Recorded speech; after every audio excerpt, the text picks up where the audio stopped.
Hello everyone, welcome to True IAS and PCS. तो दोस्तों, हम लोग आज एम लक्ष्मीकांत की बुक से चैप्टर्स को करते हैं।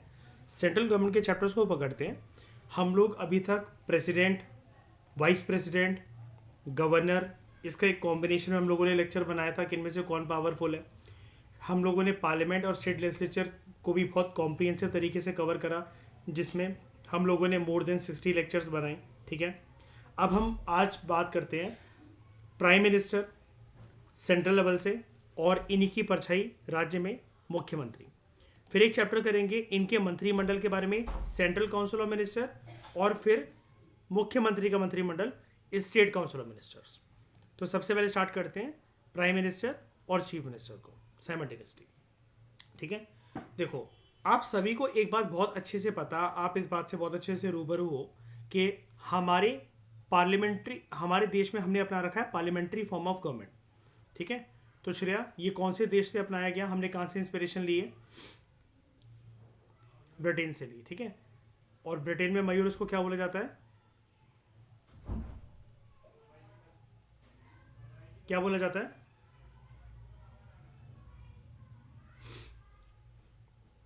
हाँ, प्राइम मिनिस्टर का ही ज़्यादा वर्चस्व होता है, उन्हीं का। Basically it is a government of the prime minister, है ना, not the presidential form of government. ठीक है, यहाँ पर बेसिकली जैसे कि श्रेया बोल रही थी, ब्रिटेन के अंदर क्या होता है, क्राउन इन पार्लियामेंट। हमारे जो पार्लियामेंट होते हैं उसके 3 अंग होते हैं। ठीक है, जस्ट लाइक ब्रिटिश पार्लियामेंट। कौन कौन होते हैं श्रेया? 3 अंग इंपॉर्टेंट कौन से होते हैं? इंटीग्रल जो पार्ट होते हैं पार्लियामेंट के। Number 1, president. क्या ये मेंबर भी होते हैं? नहीं। वाइस प्रेसिडेंट मेंबर होते हैं क्या पार्लियामेंट के? बैठते तो रोज है राज्यसभा में। एक्स ऑफिशियो होने की वजह से वो बैठते हैं। ठीक है, श्रेया ये नहीं बोलना नहीं होते। ठीक है सर, समझ में नहीं आ रहा आप लोगों को। इंटरव्यू रूम में बोलना है कि वो एक्स ऑफिशियो होने की वजह से बेसिकली वहां पर बैठते हैं। तो प्रेसिडेंट दूसरा important integral part of parliament. हाँ, सोच रहे हो? बताऊं तुम लोगों को? ठीक है, लोकसभा और राज्यसभा। ठीक है, लोकसभा राज्यसभा ये जो टर्म्स है, ये तो हिंदी टर्म्स है श्रेया। कब आई है? 1954 में। इससे पहले लोकसभा के लिए क्या नाम यूज होता था? बताओ भाई। Lower house, lower house upper house use होता था। Council of state and house of people, council of state use होता था ना। बाद में फिर हम इसको बड़े सारे टर्म से बेसिकली बोलते हैं, house with red carpet, green carpet, second chamber, first chamber, है ना। उसके बाद उनके नाम चेंज हुए हैं Shreya, council of state and house of the people के, लोकसभा राज्यसभा। ठीक है, तो पार्लियामेंट्री सिस्टम ऑफ गवर्नमेंट में बेसिकली जो ब्रिटेन में है, हमने उससे इंस्पिरेशन ली है। बस हमारे यहाँ क्या होता है, ये जो पर्सन है, अगर यही मैं ब्रिटिश मॉडल बनाऊंगा ना, तो इसकी जगह वहां पर कौन होगा? वहां पर क्राउन होगा। अब क्राउन में कौन हो सकता है? किंग या फिर क्वीन, दोनों हो सकती है। पहले क्वीन चल रही थी अभी वहां पर, अब क्वीन की डेथ हो गई। कौन थी क्वीन? एलिजाबेथ 2, है ना। यहां पर तो बोलने की जरूरत नहीं है श्रेया, श्रीमती एलिजाबेथ 2। ठीक है, एलिजाबेथ 2। और अभी किंग आ गए हैं, प्रिंस चार्ल्स 3। ठीक है, और तो बेसिकली हमारे यहाँ क्या होता है, इंटीग्रल पार्ट तो लोकसभा राज्यसभा है। तो हम यहाँ पर क्या बोलेंगे तीसरे को? तीसरे को क्या होता है? हमारे क्राउन तो होता नहीं है, हमारे कौन होता है?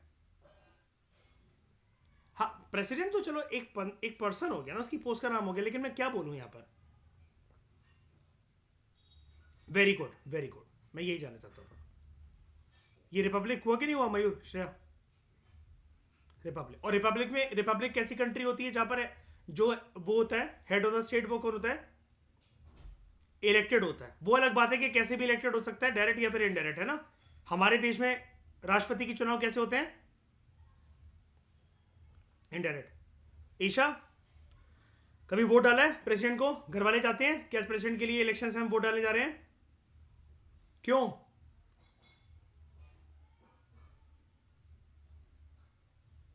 किसमें?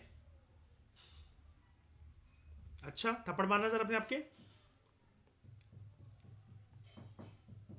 हाँ, प्रपोर्शनल रिप्रेजेंटेशन सिस्टम। श्रेया, पूरा नाम बोलना इसका, इस सिस्टम का। Very good. तो proportional representation system by means of single transferable vote. ठीक है.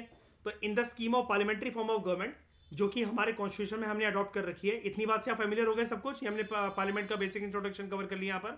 ठीक है. इस स्कीम ऑफ गवर्नमेंट में जो राष्ट्रपति होते हैं वो कैसे एग्जीक्यूटिव अथॉरिटी होते हैं? नॉमिनल. नॉमिनल. सबसे पहले आगे बढ़ने से पहले क्या आप लोग मुझे इस टर्म को समझा सकते हो इजी तरीके से, सिर्फ अगर एक वर्ड में अगर बताना चाहो तो? एग्जीक्यूटिव क्या होता है?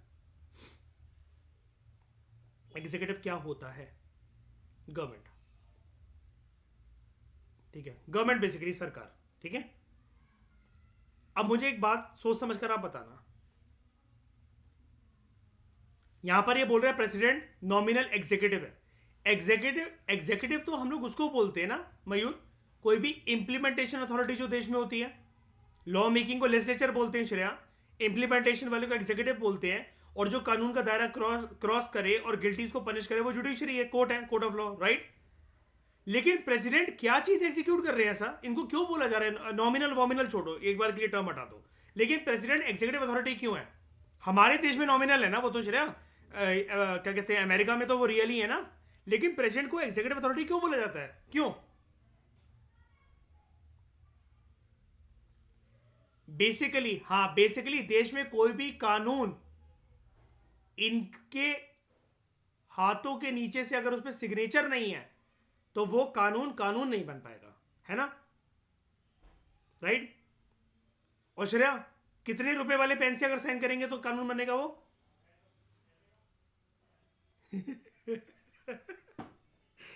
ठीक है. कितने भी रुपए वाले से कर ले. मैंने आपको एक इंटरेस्टिंग चीज कवर करवाई थी, अगर आपको याद हो, मेरे पार्लियामेंट के लेक्चर या प्रेसिडेंट के लेक्चर. मैंने आपसे एक अंगूठे वाली बात भी पूछी थी, याद है? मैंने आपको एक एनालिसिस दी थी इसके ऊपर 5-10 मिनट. अगर प्रेसिडेंट सिग्नेचर करना ना जानते हो तो उनका अंगूठा मान्य होगा कि नहीं होगा श्रेया? कभी सोचे इस बारे में? बताओ. होगा. होगा. प्रेसिडेंट के लिए क्योंकि क्या मिनिमम क्वालिफिकेशन कोई होती है कि इतना एजुकेटेड पर्सन होना चाहिए? नहीं. Very good. सबसे टफ कौन सी होती है? सिटीजन ऑफ इंडिया ना. अरे यार. तो president is the nominal executive authority, D jure executive. ठीक है. अब देखो, ये जो टर्म्स हैं इनको, जैसा कि मैं आपको हमेशा बताता रहता हूं, इनको इग्नोर मत करा करो. ठीक है. जैसे सिने क्वा नन. क्या होता है श्रेया सिने क्वा नन का मतलब? Absolutely necessary. ठीक है. इग्नोर्ड. ठीक है. तो D jure, yes, he is a D jure executive.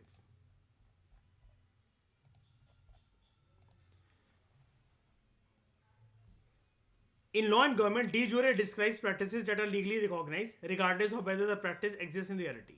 In contrast, de facto describes situations that exist in reality, even if not formally recognized. ठीक है.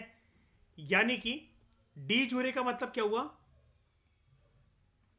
लीगली रिकॉग्नाइज, है ना. अगर मैं इसको ऐसे कर दूं, मैं आपको अच्छे से दिखा देता हूँ यार. वो है ना, एक जगह लिखा हुआ था, मिल नहीं रहा गूगल पे.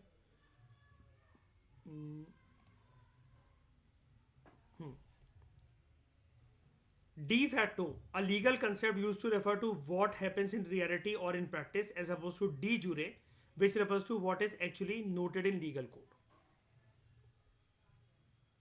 यानी कि प्रैक्टिस में जो भी होता है वो डी फैक्टो है, लेकिन जो चीज लिखी गई है, अब हमारे देश में ये सब चीजें कहां लिखी गई हैं? क्या है हमारा प्राइमरी डॉक्यूमेंट, मुख्य डॉक्यूमेंट? कॉन्स्टिट्यूशन. तो सिर्फ फटाफट से जरा इसके कुछ वर्ड्स लिखो, या आप लोग भी लिखो, जो भी है. डी जूरे, ये समझ गए ना? It refers to meanings that legitimate, lawful और abided by law. De facto, it is defined as a position of practice that exist in reality. The recognition of de jure is legal and permanent which can not be denied. अब हमारे ये legal और permanent nature इसका कहाँ दे रखा है? कि जो प्रेसिडेंट है वो डी जूरे एग्जीक्यूटिव अथॉरिटी है. कॉन्स्टिट्यूशन. इसको डिनाई करा जा सकता है क्या? नहीं. लेकिन चेंज करा जा सकता है क्या?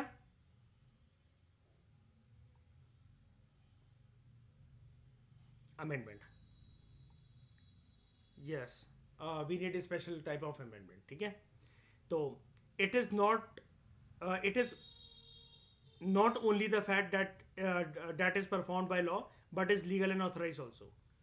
After following proper procedure of law de jure is acknowledged. State succession rules are applied under de jure. There is only one government present when the state takes de jure recognition. ठीक है, एक देश में एक ही सरकार चल रही है, उस टाइम पर पैरेलल गवर्नमेंट कोई सी की भी नहीं चल रही है. De facto recognition is referred to as the recognition that is based on a fact. These facts are practiced originally in law or government, but officially the law does not recognize them. De facto are not officially recognized by law but are practiced in a mass. The de facto refers to something factual and happens often. The approaches that are put forward by de facto are genuine but not mentioned in the law. ठीक है, तो इनमें से genuine कौन सी चीज होती है? D jure. ठीक है, तो prime minister is the real executive. President जो है वो नॉमिनल एग्जीक्यूटिव अथॉरिटी है. D jure, prime minister is the real executive authority. अब समझ गए इसका मतलब? लिखने के लिए टेबल ऑफ प्रेसिडेंस. श्रेया बताओ मुझे जरा टेबल ऑफ प्रेसिडेंस. नंबर 1 उसके अंदर आते हैं president, number 2 vice president, number 3 prime minister, number 4 governor आते हैं. फॉर्मर प्रेसिडेंट्स नंबर 5A भी होता है एक, डेप्यूटी प्राइम मिनिस्टर्स, फिर CGI और स्पीकर नंबर 6. याद है? ठीक है, तो प्राइम मिनिस्टर प्रेसिडेंट जो है हमें टेबल ऑफ प्रेसिडेंट्स में तो नंबर 1 पे देखने को मिल रहे हैं. ईशा, गौरव, आप लोगों को कोई दिक्कत तो नहीं है ये टेबल ऑफ प्रेसिडेंट्स क्या होता है? हमारे संविधान में ना देश में एक क्या होता है, टेबल ऑफ प्रेसिडेंट्स फॉलो होता है कि बेसिकली कौन number 1 citizen of India, number 2 कौन है, ऐसे करते करते. ठीक है, तो उसमें ईशा आप कहां पर आते हो?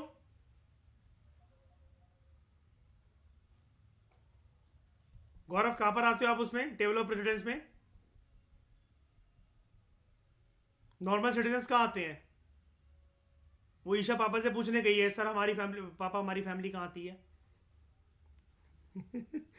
सिटीजन्स कहीं पर भी नहीं आते हैं. श्रेया उसके लिए मेहनत करनी पड़ती है, कुछ बनना पड़ता है. ठीक है, तो प्रेसिडेंट नॉमिनल एग्जीक्यूटिव अथॉरिटी है, D jure executive, prime minister real executive authority है, डी फैक्टो. ठीक है, यानी कि प्रैक्टिस में रियल पावर किसके हाथ में लाया करती है? PM. लिखने के लिए क्या बोल दिया जाता है? प्रेसिडेंट. तो श्रेया बेटर क्या है इसमें से, कि लिखावट वाले को अपनाना चाहोगे लाइफ में, या फिर लिखने को कुछ भी हो जाए प्रैक्टिस में जो चल रहा है वो अपनाना चाहोगे? प्रैक्टिस. तो in other words, president is the head of the state. Head of the state. What do you mean by the term state here? Nation state. Very good. Nation state. चाहो तो ये सारी टर्म्स लिखने ना. देखो, अगर in terms में आप बच्चापन अगर आपको लगता है तो समझ जाओ आप प्रो लेवल के हो चुके हो. ठीक है, लेकिन अल्ट्रा प्रो मैक्स वाला भी तक अपने अंदर घमंड मत लेकर आना, वो घमंड बन जाएगा. पॉलिटी को जितने बार पढ़ोगे, जितने बार ब्रशअप करोगे, उतने बार ये एक ऐसा पत्थर है जो कि चमकेगा, और इसकी चमकने की कोई आखिरी गुंजाइश नहीं है कि मैंने पूरा चमका लिया. इसको चमकाते चले जाओ. उस दिन यकीन हो जाएगा हर किसी को कि आपने पत्थर चमका लिया है पॉलिटी का या किसी भी सब्जेक्ट का, जिस दिन आपका फाइनल PDF में नाम होगा. उसके बिना आप कितने भी ज्ञानी हो, कितने भी नॉलेजेबल हो, किसी को कोई फर्क नहीं पड़ता.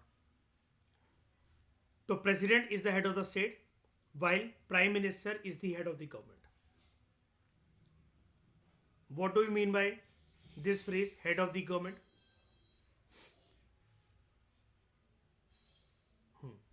वो एग्जीक्यूटिव का पार्ट होते हैं, यानी कि देश में 5 साल के लिए कोई भी डिसीजंस जो पार्लियामेंट ने या लेजिस्लेचर ने, कोई भी मयूर, कुणाल, जो भी लॉज बनाए थे, उनको एग्जीक्यूटिव या गवर्नमेंट जो इम्प्लीमेंट या एग्जीक्यूट करने का जो काम कर रही है, उसका उस बॉडी के हेड कौन है? PM. यानी कि ग्राउंड लेवल पर डिसीजन इंप्लीमेंटिंग पावर किसके पास होती है? पीएम के पास, जबकि प्रेसिडेंट क्या है, एक एक स्टैचू है, नॉमिनल है, जिनका सिर्फ नाम यूज हो रहा है, राइट? क्लियर है इतनी बात? ठीक है। इसलिए प्रेसिडेंट को कभी कभार क्रिटिसिज्म के लिए बोल दिया जाता है। ये क्रिटिसिज्म हमारे पॉलिटी के अंदर तो इंपॉर्टेंस नहीं रखता, लेकिन पीएसआईआर में इंपॉर्टेंस रखता है कि he or she acts like a rubber stamp. He or she acts like a rubber stamp. ठीक है। तो prime minister is the head of the government and president is the head of the state. यहां तक कोई दिक्कत आपको?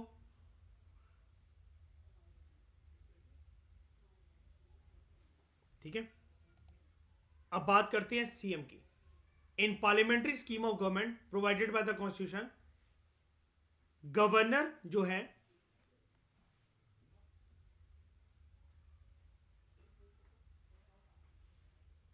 जो है वो नॉमिनल एग्जीक्यूटिव अथॉरिटी है।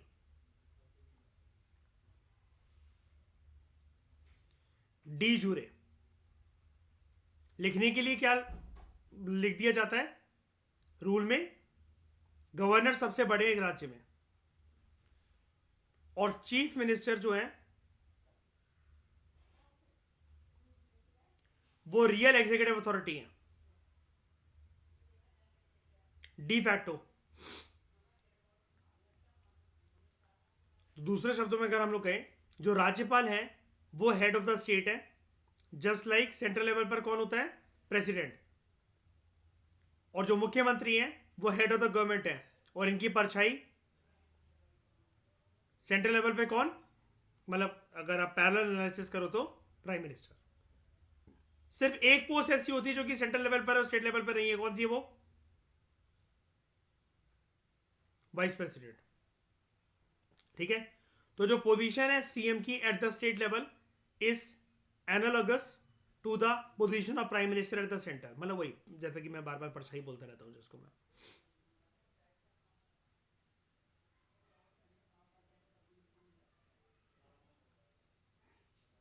यहां पर जो है, हम प्रेसिडेंट के केस में यहां पर बोल रहे थे कि प्रेसिडेंट जैसी एक अथॉरिटी हमारे देश में है। जैसे पार्लियामेंट के तीन इंपॉर्टेंट पार्ट्स हैं, प्रेसिडेंट, लोकसभा, राज्यसभा। तो प्रेसिडेंट को आप क्या बोल रहे थे हमारे देश में? ये क्या है? रिपब्लिक। स्टेट लेजिस्लेचर के तीन इंपॉर्टेंट अंग कौन से होते हैं? विधानसभा, विधान परिषद, जिसको हम लोग क्या कहते हैं? State legislative assembly, state legislative council. तीसरा कौन? गवर्नर। इनके सिग्नेचर करे बिना विधानसभा का कोई भी जो बिल है क्या नहीं बन सकता? एक्ट नहीं बन सकता। लेकिन अब इंपॉर्टेंट सवाल, सोच समझ के जवाब देना।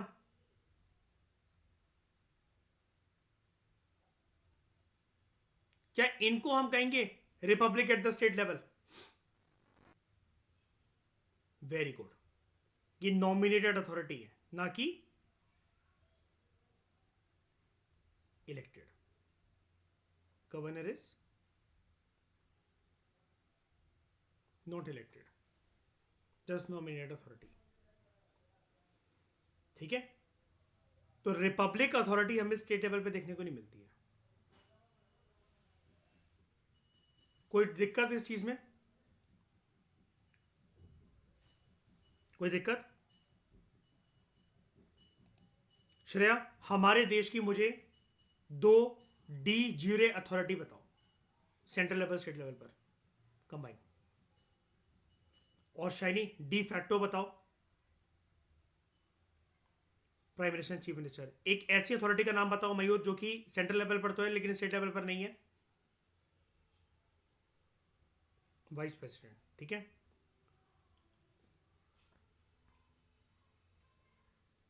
और कुणाल, मुझे टेबल ऑफ प्रेसिडेंट्स बताओ। हम्म।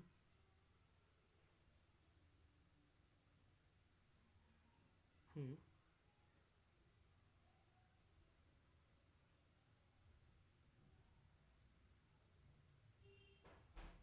श्रेया, 5th नंबर पे कौन आता है?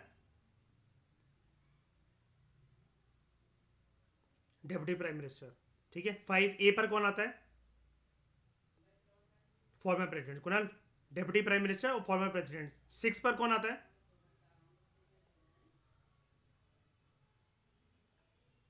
फॉर्मर प्रेसिडेंट 5 पर आते हैं। 5A भी होता है ना एक। अच्छा, 5A में है डेप्यूटी प्राइम मिनिस्टर। अच्छा रुको एक मिनट। तो देखो, नंबर 1 पे होता है प्रेसिडेंट, नंबर 2 पे वाइस प्रेसिडेंट, नंबर 3 पे पीएम, नंबर 4 पे राज्यपाल यानी कि गवर्नर्स, 5 पर है पुराने राष्ट्रपति देश के जितने भी रह चुके हैं, 5A पर है डेप्यूटी प्राइम मिनिस्टर, और 6 पर है 2 सीजीआई और स्पीकर। ठीक है, मुझे ये बताओ डेप्यूटी प्राइम मिनिस्टर की पोस्ट ईशा कहां पर होती है?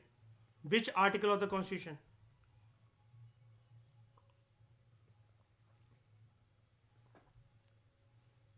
हैं गौरव, कहां होती है गौरव?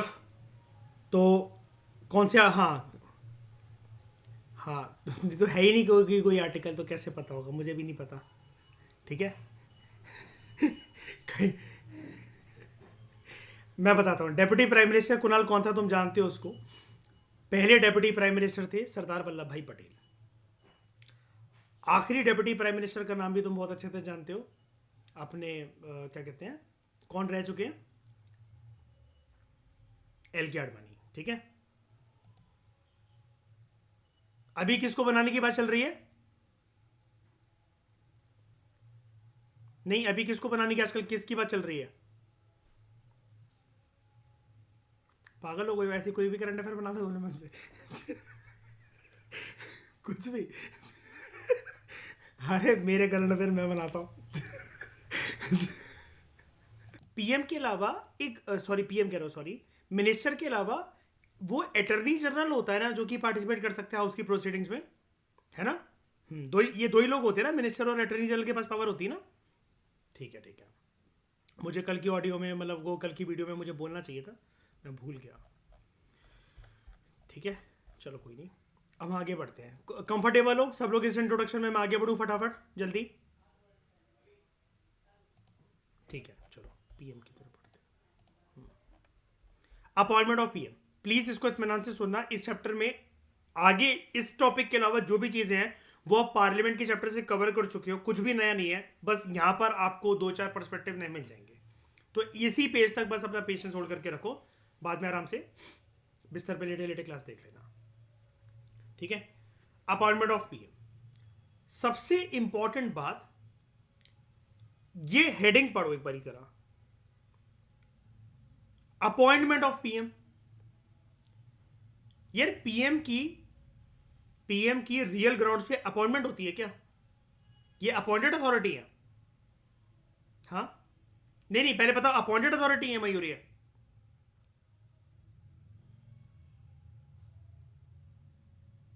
नहीं, रियल ग्राउंड पे मतलब मैं कह रहा हूं, रियल में क्या अपॉइंटमेंट होती है प्राइम मिनिस्टर की? देखो शाइनी, मयूर, श्रेया, होती है। क्योंकि कंफ्यूज मत करो आप लोग।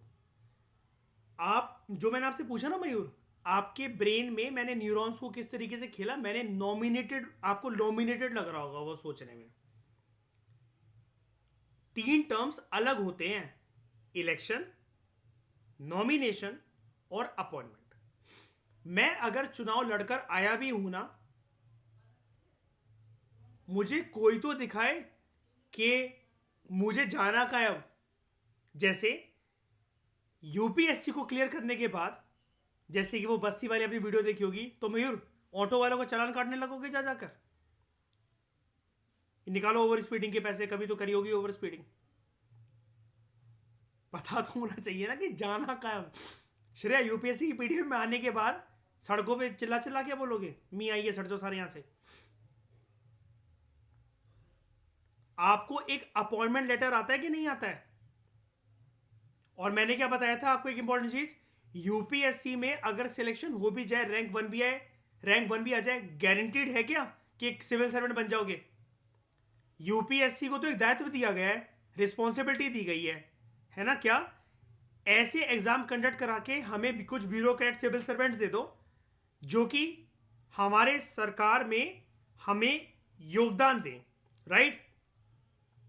Now it is up to the government ना कि वो यूपीएससी के द्वारा सौंपी गई पीडीएफ को एक्सेप्ट करे चाहे ना करे। सोच के देखो, ये वाला काम किसी के साथ हो गया, विष्णु जी को चिट्ठी लगेगा वो, अब सपने से जाग जाओ, बहुत हो गया, इससे ज्यादा ड्रामा सहन नहीं होता दुनिया का। ऐसा कभी होता नहीं है वैसे, फिर बहुत सारी चीजें नौटंकी चलेगी एक नई, ठीक है? लेकिन क्या पता मयूर, 2024 के इलेक्शन के बाद बहुत सारी चीजें हो। शायद आपको पता ना, 2 बिल आने वाले हैं, राज्यसभा एबॉलिशन एक्ट बिल है ना, और इलेक्शन एबॉलिशन अमेंडमेंट बिल। चुनाव ही नहीं होंगे और अपर हाउस भी नहीं होगा। डोंट वरी दोस्तों, मैं मजाक कर रहा हूँ, कहीं इसके नोट्स बनाने बैठ जाओ पागल जनता, ठीक है? तो पॉइंट ये है कि यहां पर इस केस में जो अपॉइंटमेंट वर्ड है, अपॉइंटमेंट ये होता है कि जब आप चाहे नॉमिनेटेड हो, बिना चुनाव की प्रक्रिया के आप आए हो, किसी एक ऑफिस होल्डर बने हो, या चुनावी प्रक्रिया लड़कर आए हो, उससे कोई फर्क नहीं पड़ता। बिकॉज हर एक चीज के बाद जहां पर आपकी नियुक्ति होती है, यू शुड नो ना कि आपको जाकर बैठना क्या है, आपका दायित्व क्या होगा, आपकी रिस्पॉन्सिबिलिटीज क्या होंगी। इलेक्शन आज हुआ है, रिजल्ट आ गए उसके 3-4 दिन बाद, जिस दिन रिजल्ट आए, मान लो आज इलेक्शन के रिजल्ट आए शाम को 5:30 बजे 2024 के लोकसभा के चुनाव के। अब तो एक महायुद्ध, जो महासंग्राम रह गया, वो तो लोकसभा के चुनाव ही रह गए, ठीक है? अब क्लियर वर्डिक्ट, आप लोगों ने आज तक न्यूज को देखा, एबीपी न्यूज को देखा, क्लियर वर्डिक्ट आपके सामने है कि कौन जीता कौन नहीं जीता। मान लो कि आज की शाम को रिजल्ट आया और मैं कह रहा हूं कि क्लियर वर्डिक्ट आपके सामने है। कल ही जाकर क्या खुद से कोई पर्सन शपथ ग्रहण समारोह में शामिल हो जाएगा क्या, लोकसभा राज्यसभा में जाकर? है श्रेया? मैं तो इलेक्शन जीत गया, फटाफट से अब लोकसभा का रास्ता दिखा दो। नहीं ना? उनको कब तक वेट करना पड़ेगा? कब तक वेट करना पड़ेगा? जब तक प्रेसिडेंट इनवाइट नहीं करते। और इनवाइट किस लिए कर रहे हैं? हाँ, और आप अपॉइंटेड हो, आ जाओ। अपने अपने लोगों में से कोई एक बंदा चुनो जो कि क्या बने। अरे यार, प्राइमरी पीएम तो बाद में डेजिग्नेशन आती है ना, पहले क्या बनेगा? पीएम तो हाउस इज क्या श्रेया, तब वो जाके पीएम होता है, शायद नहीं, क्या होता है वो? लाहौर विला वक्त क्या होता है वो? एमपी के बिना वो यहां पर आके कैसे बैठा हुआ है? लीडर ऑफ द हाउस पहले चुनेगी अपनी पार्टी। जर्नली मैं ये 100% नहीं कह रहा, generally leader of the house is,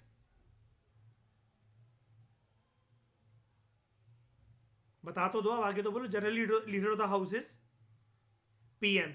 लेकिन अगर पीएम खुद राज्यसभा के मेंबर हुए तो पॉसिबिलिटी है, ऐसी पॉसिबिलिटी है? क्या ऐसा कभी हुआ है हमारे देश में? कब? मनमोहन सिंह जी के टाइम पर। मनमोहन सिंह किसके थे? हाँ, कुना चिल्लाने की जरूरत नहीं, सुनाई दे रहा, मुझे यहीं बैठा हूं, हाँ ठीक है। हाँ, एक्साइटमेंट नहीं, चुनाव नहीं चल रही है। तो मनमोहन सिंह जो है वो राज्यसभा के एमपी थे। तब जब अगर केस क्या होता है श्रेया, अगर लीडर ऑफ द हाउस जो है लोकसभा के अंदर वो पीएम नहीं है और पीएम खुद राज्यसभा के अंदर जाकर बैठे हुए हैं, तो फिर वो क्या कर सकते हैं? किसी किसी एक पर्सन को नॉमिनेट करते हैं to serve as house in Lok Sabha. क्या leader of the house Rajya Sabha में भी होता है? बिल्कुल होता है। उसको कौन अपॉइंट करता है? पीएम ही करेगा, पीएम की मम्मी थोड़ी ना करेगी, सही बात है, ठीक है। तो अपॉइंटमेंट ऑफ प्राइम मिनिस्टर, अब ध्यान से समझना, सबसे बड़ी बात तो ये लक्ष्मीकांत जो है टाइम टाइम पे जो वार करती ना, इतना देखना, चिट्ठा देखना शायनी कितना बड़ा लिखा हुआ है ये, ठीक है। और पहली लाइन में देखो थप्पड़, देखो कैसे पड़ेगा, constitution does not contain any specific procedure, ठीक है, for the selection and appointment of the prime minister. पूछ रहे तो बड़ी कंट्रोवर्शियल चीज है कि पीएम तो सबसे पावरफुल पर्सन है और कोई एक स्पेसिफिक प्रोसीजर कुछ भी नहीं है। यही तो ब्यूटी है जो कि हमें समझने पे मजबूर करती है इस वर्ड को, डी फैक्टो। प्रैक्टिस में चीजें अलग चल रही है, लिखावट कहीं नहीं है ना, लेकिन प्रेसिडेंट के लिए सब कुछ गिवन है। इलेक्शंस कैसे होगा, क्या नहीं होगा, संविधान हमारा क्या बोलता है कि राष्ट्रपति के चुनाव के लिए एक स्पेशल मशीनरी का गठन करा जाएगा, मेड इन इंडिया मशीनरी। क्या है वो? Electoral college. ईशा कहां पर है कॉलेज? गुड़गांव के सोनीपत पानीपत।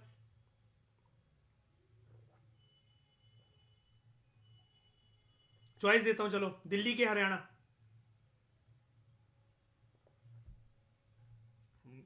शाबाश श्रेया, 29th ट्रैप सक्सेसफुल।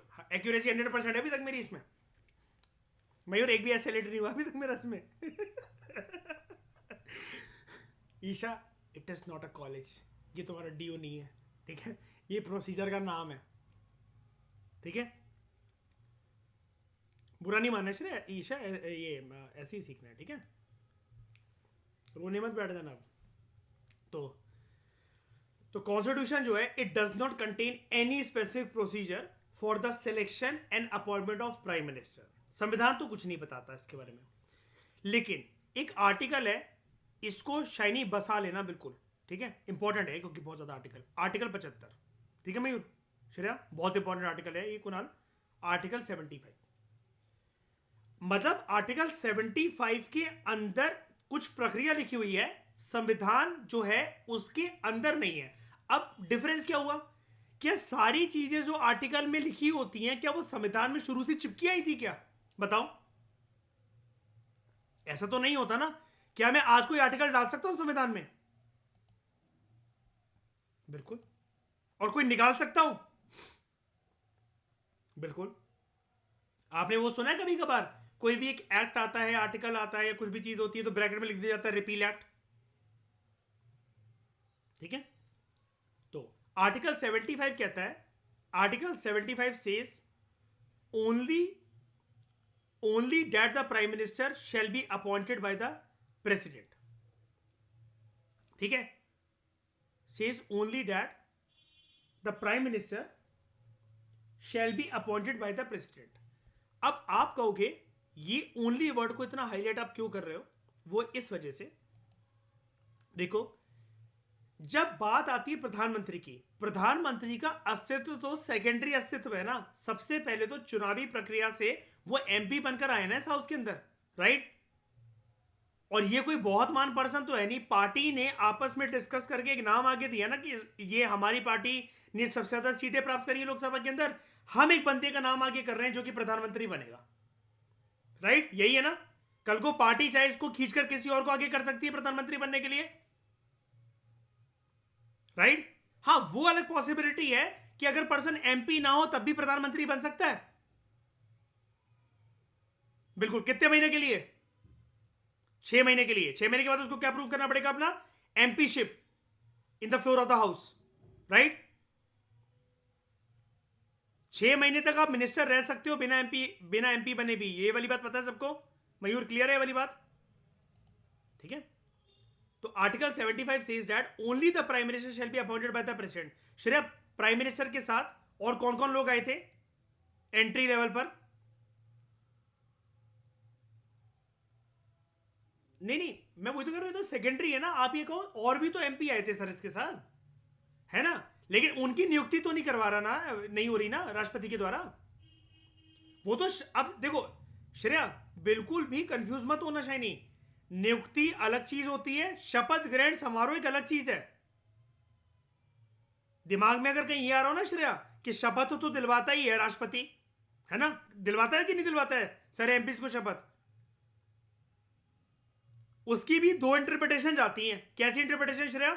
सबसे पहले संविधान बिल्कुल रॉ लेवल पर क्या बोलता है, कोई भी ऐसा पर्सन जिसको इलेक्शन कमीशन निर्धारित करे शपथ दिलवाने के लिए, है ना, तो वो निर्धारित कर रखा है किसको? राष्ट्रपति को। लेकिन राष्ट्रपति भी चला के इतना टाइम नहीं है उसके पास। तीसरी इंटरप्रिटेशन इसकी एक और लेवल पर जाती है। क्या? एक पर्सन होता है जो टेम्पररी पीरियड के लिए अपॉइंट करा जाता है प्रेसिडेंट के द्वारा, सीनियर मोस्ट। कौन होता है वो? स्पीकर प्रोटेम, वो दिलवाता है फिर शपथ, राइट।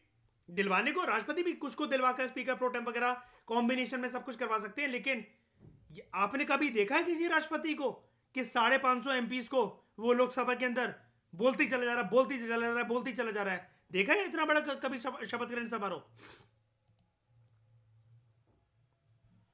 तो article 75 says that only the PM shall be appointed by the president, not other MPs.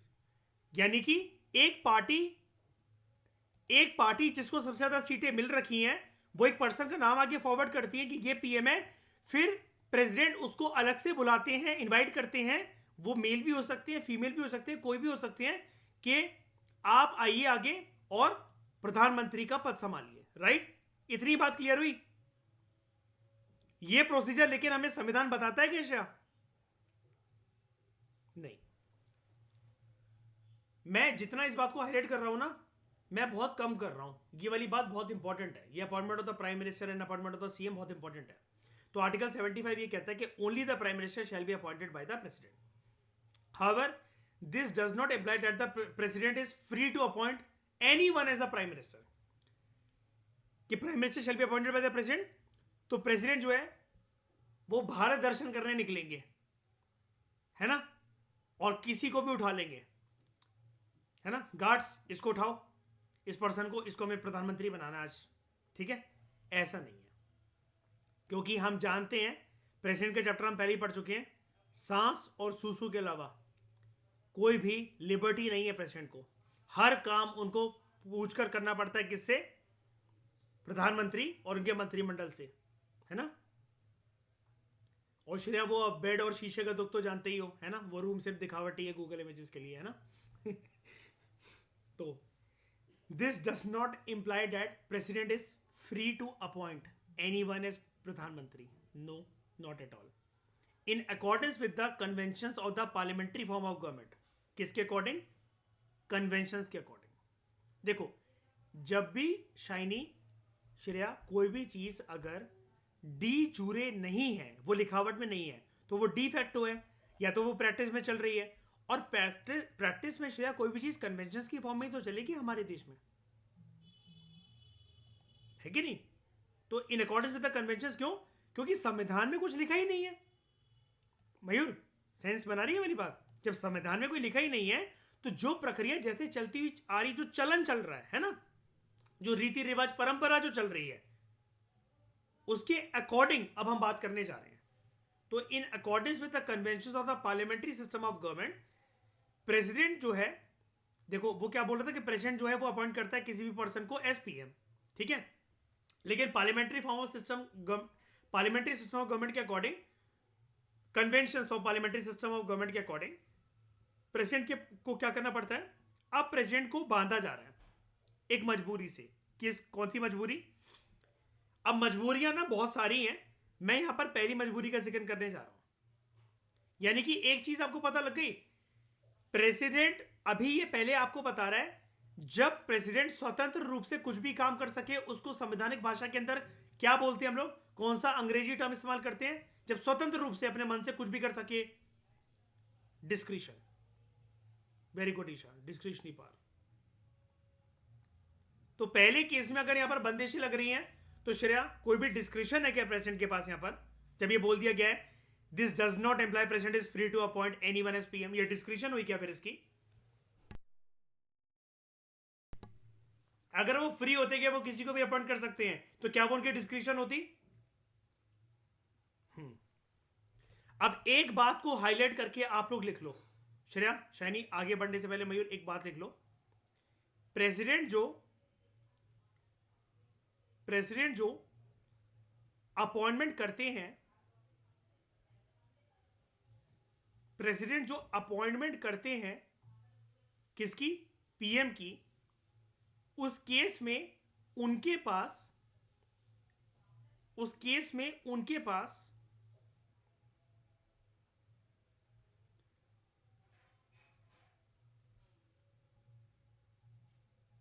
Discretionary powers भी हैं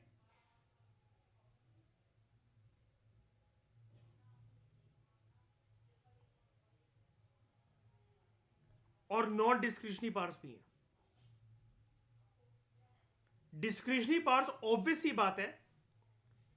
बात है, यहां पर एक वर्ड हाईलाइट करके लिख लेना, ये एग्जिस्ट करती है इनके सिर्फ और सिर्फ स्पेशल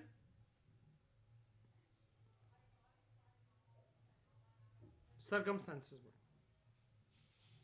कहां एग्जिस्ट करती हैं, स्पेशल सर्कमस्टांसेस में, हर जगह नहीं। अगर इतनी ही वाइड पावर होती है ये वाली, तो फिर नॉन डिस्क्रिशनरी तो बंदिश वाली पावर होती है हमेशा। डिस्क्रिशन मतलब जब आप स्वतंत्र रूप से काम कर रहे हो, नॉन डिस्क्रिशन यानी कि आपके ऊपर बंदिशें हैं। अगर डिस्क्रिशनरी पावर इतनी ही वाइड होती तो नॉन डिस्क्रिशनरी जैसी कोई चीज ही नहीं होती उस प्रक्रिया में जहां पर प्रेसिडेंट जो अपॉइंटमेंट कर रहे हैं पीएम का, राइट। तो ये सिर्फ स्पेशल सर्कमस्टांसेस की बात होती है।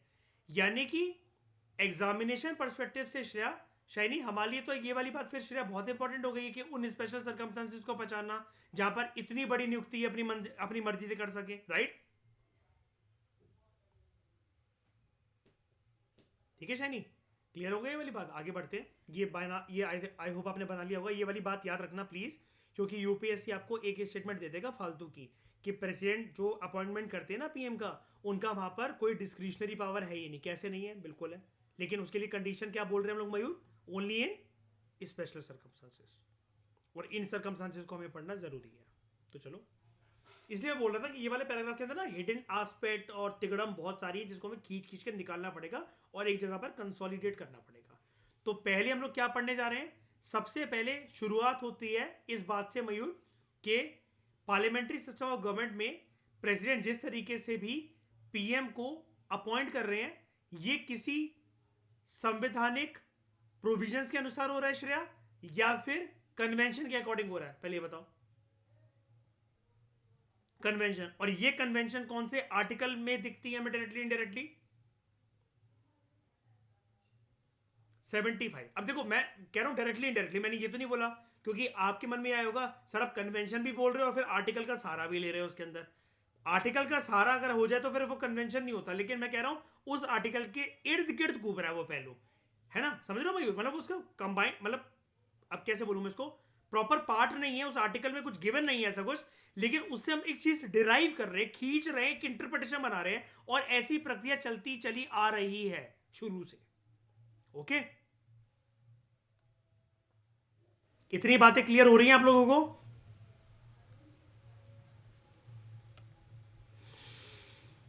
तो in accordance with the convention of the parliamentary system of government, president has to appoint the, देख रहे हो, अब देख रहे हो कंडीशन, मैं मार्क कर रहा हूं उसको, हैज टू।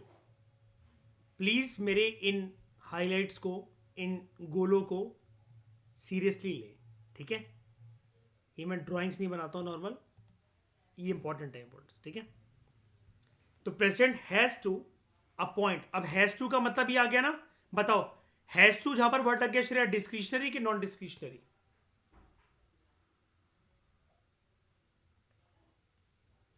Non discretionary. तो पहला केस बन जाएगा नॉन डिस्क्रिशनरी का, चाहो तो ऑर्गेनाइज करके साइड में लिख लो उसको। सबसे पहला केस नॉन डिस्क्रिशनरी पावर का प्रेसिडेंट की in terms of appointment of PM.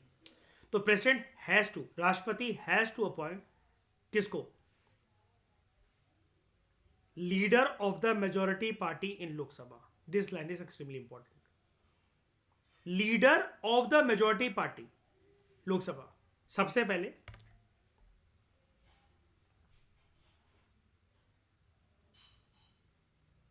ये है लोकसभा, कितनी सीटें हैं लोकसभा में करेंटली अभी जिनके ऊपर चुनाव होते हैं, 543। इसका मेजोरिटी निकालना है श्रेया, 50% प्लस 1,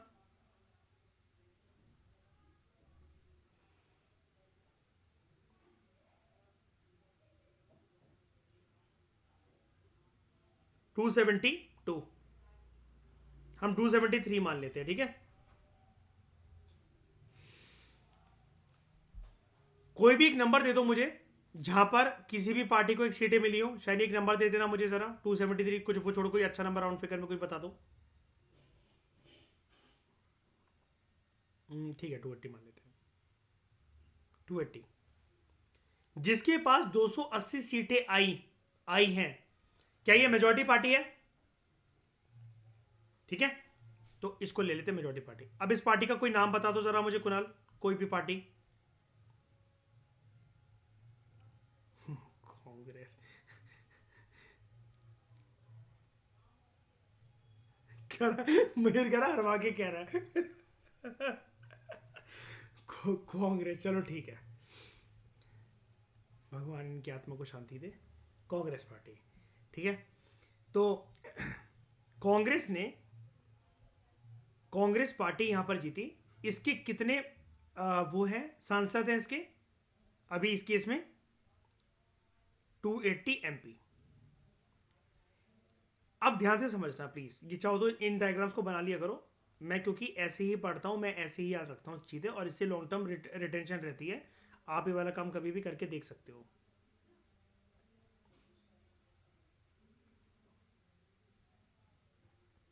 ये 280 सांसद हैं इस कांग्रेस पार्टी के, ठीक है। जो कि अब सांसद तो यानी कि कांग्रेस पार्टी के हैं, तो यानी कि सारे लोग कांग्रेस के ही हैं। ये आपस में क्या करेंगे?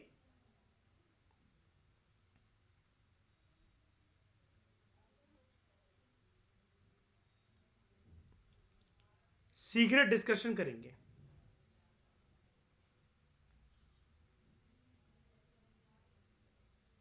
अपनी पार्टी मीटिंग्स में।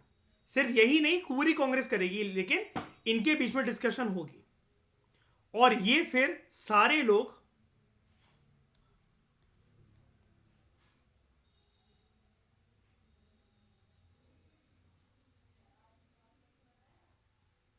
इस डिबेट एंड डिस्कशन के बाद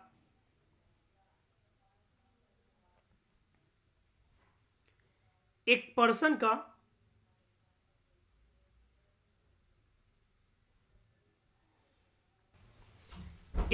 का नाम आगे रखेंगे। हम इसको अपनी मेजॉरिटी पार्टी का क्या घोषित कर रहे हैं? क्या घोषित कर रहे हैं? लीडर। अब पार्लियामेंट्री कन्वेंशन के अकॉर्डिंग शाइनी, प्रेसिडेंट के पास सबसे पहली श्रेया नॉन डिस्क्रिशनरी कंपल्शन कौन सी है? अब मैं नॉन डिस्क्रिशनरी पावर नहीं बोलना चाह रहा था, समझ गए ना, इसलिए मैंने कंपल्शन बोल दिया उसको। नॉन डिस्क्रिशनरी पावर थोड़ी ना हुई, ठीक है। हाँ, ऐसे मत बोलो यार, इतनी मेहनत मैंने करी यार, तुम फिर लीडर ऑफ द हाउस बोल रहे हो। Leader of the majority party इन लोकसभा। अभी तो दिखाया लोकसभा से कुणाल ने कांग्रेस जितवाई, 280 MP बने हैं उसके, उनके बीच में सीक्रेट डिस्कशन हुई, पार्टी मीटिंग हुई, और सारे लोगों ने एक नाम आगे दिया, ये है हमारी मेजोरिटी पार्टी का लीडर। यानी कि एक सेकंड, यानी कि एक बात क्लियर है ना, पार्टी जब मर्जी चाहे शाइनी तो वो पीएम का फेरबदल कर सकती है ना, मेजोरिटी पार्टी, राइट ना। पीएम कोई फिक्स पर्सन तो नहीं है ना 5 साल के लिए, इसका मतलब वो तो एक पोस्ट हुई ना। क्योंकि पीएम का सबसे पहला अस्तित्व क्या है? एमपी। और उससे भी पहला अस्तित्व क्या है? उससे भी पहला अस्तित्व क्या है? कि तुम एक पार्टी, एक संगठन के साथ जुड़े हुए हो, है ना। अगर सबको, एक सेकंड, सबको अगर तुमने नाखुश करा, तुम्हें पार्टी से लात मार के अगर बाहर निकाल दिया, क्या वो पर्सन पीएम रहेगा? नहीं। हाँ श्रेया, पहले कुणाल तुम कुछ बोल रहे थे, पहले बोलो। एक बात है,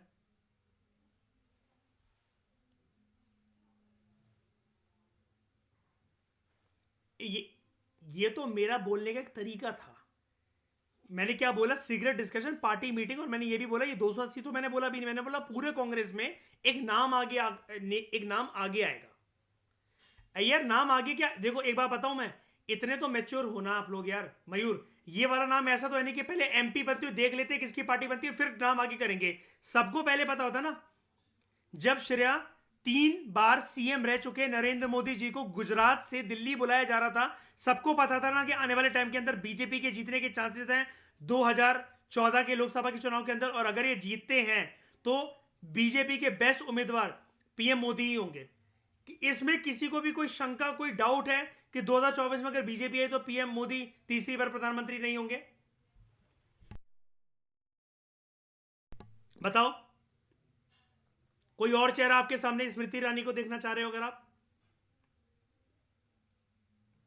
निर्मला सीतारमन जी को, समेत पात्रा को? नहीं तो ऐसे करो ना, जैसे मतलब जो ये नहीं चाहेगा वो नहीं होगा। कर नहीं, मुझे तो नहीं पसंद। देख मतलब ये ड्राफ्ट ड्राफ्ट बिल पेश करेगा श्रेय अपना कि नहीं नहीं मुझे तो नहीं पसंद, इनको हटाओ, फिर से फ्रेश चुनाव करवाओ। ठीक। अल्ट्रा, अरे वही वो एमपी वाली वो है ना जड़। तो ये तो मैंने बोला, मैं यही बैठा हूँ ना, चिल्लाने की जरूरत नहीं है। तो president has to appoint the leader of the majority party. अच्छा श्रेय, आप भी कुछ पॉइंट बोल रहे थे यहाँ पर, एक बात समझा रहे थे जब मैंने बोला कि इसको लात मार के बाहर निकाल दिया जाएगा तो ये नहीं रहेगा, कुछ बोल रहे थे आप उस पॉइंट पर।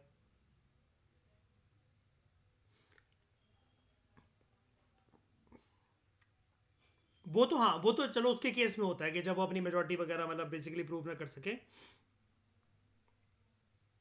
नो कॉन्फिडेंस मोशन के केस में वैसे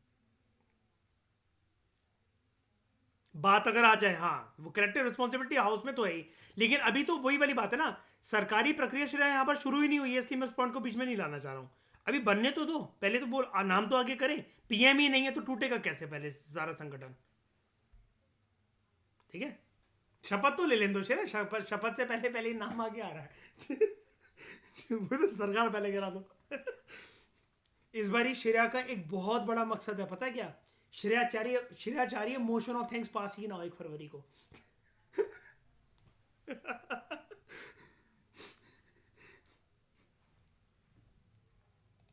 श्रेया क्या, श्रेया पीएम अपने खुद चाह रहे होंगे, अगर ऐसा हो जाए और अच्छी बात है। टाइम ही कितना रह गया चुनाव में। इंदिरा गांधी जी याद है शैनी, 1971 में बांग्लादेश वॉर के बाद, लिबरेशन वॉर के बाद जानबूझकर लोकसभा भंग करवा कर फ्रेश इलेक्शन कंडक्ट करवा लिए थे, जबकि 1 साल कुछ महीने बाकी थे लोकसभा की कंटिन्यूशन में, है ना? ये भी सही है, मजे मजे में है ना श्रेय, बोल हो रहे हो चलो लोकसभा भंग करवा देते हैं।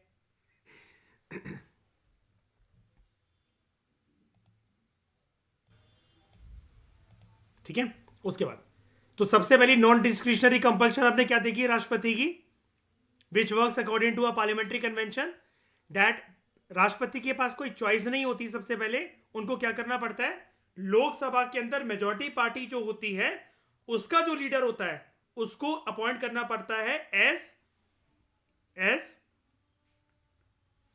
पीएम।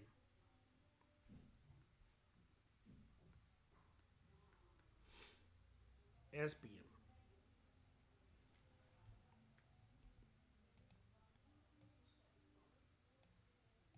अब एक चीज समझना, मैं दूसरा केस लेने जा रहा हूं जो कि राष्ट्रपति की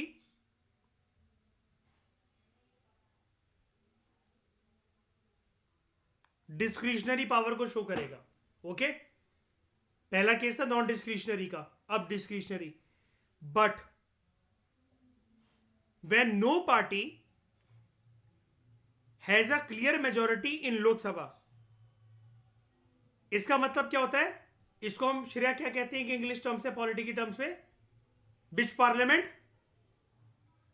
हाँ वो तो चलो ठीक है, वेफर थिन मेजोरिटी से आई है, मेजोरिटी है ही नहीं मान लो ठीक है। विच पार्लियामेंट, शाइनी क्या कहते हैं उसको, विच पार्लियामेंट जो लटक रहा होता है, हैंग, हाँ हैंग नहीं, हंग हंग, ठीक है। हाँ, हंग पार्लियामेंट। पार्लियामेंट को भी किसने हैंग करा हुआ है वो तो आप जानते ही हो, ठीक है। Hung parliament, no party has a clear majority in the Lok Sabha, then president may exercise his personal discretion, ठीक है, in the selection and appointment of prime minister. लेकिन क्या राह चलते इंसान को उठाकर ले आएंगे क्या? नहीं। लेकिन एक बात और बताऊं, यहां पर जो मैं पूछ रहा हूं ना आपसे कि राह चलते इंसान को उठाकर ले आएंगे, देखो श्रेया वो अच्छा तो नहीं लगेगा शायनी कि राह चलते इंसान को उठाकर ले आए, लेकिन यहां पर ये जो है ना कि वो he is free to decide, he may exercise his personal description in the selection appointment of the prime minister, यहां पर इसके साथ कोई कंडीशन अटैच नहीं है श्रेया कि इनको कहां से उठाकर लाना है ऐसे किसी पर्सन को। वो तो अपनी पोस्ट का मान मर्यादा का ख्याल रखते हैं। मयूर को बनाकर देखो ऐसा राष्ट्रपति और ये सिचुएशन आंदो उसके सामने, मयूर कहेगा राष्ट्रपति भी मैं ही हूं, अब छोड़ो जरा, मुझसे बेटर तो कौन ही कैंडिडेट मिलेगा, तो पीएम भी मैं ही बन जा रहा हूं।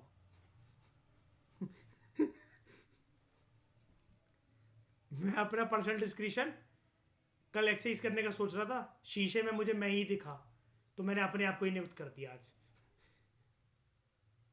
तो कॉमरेड्स, कॉमरेड्स आप लोग मेरे साथ हैं।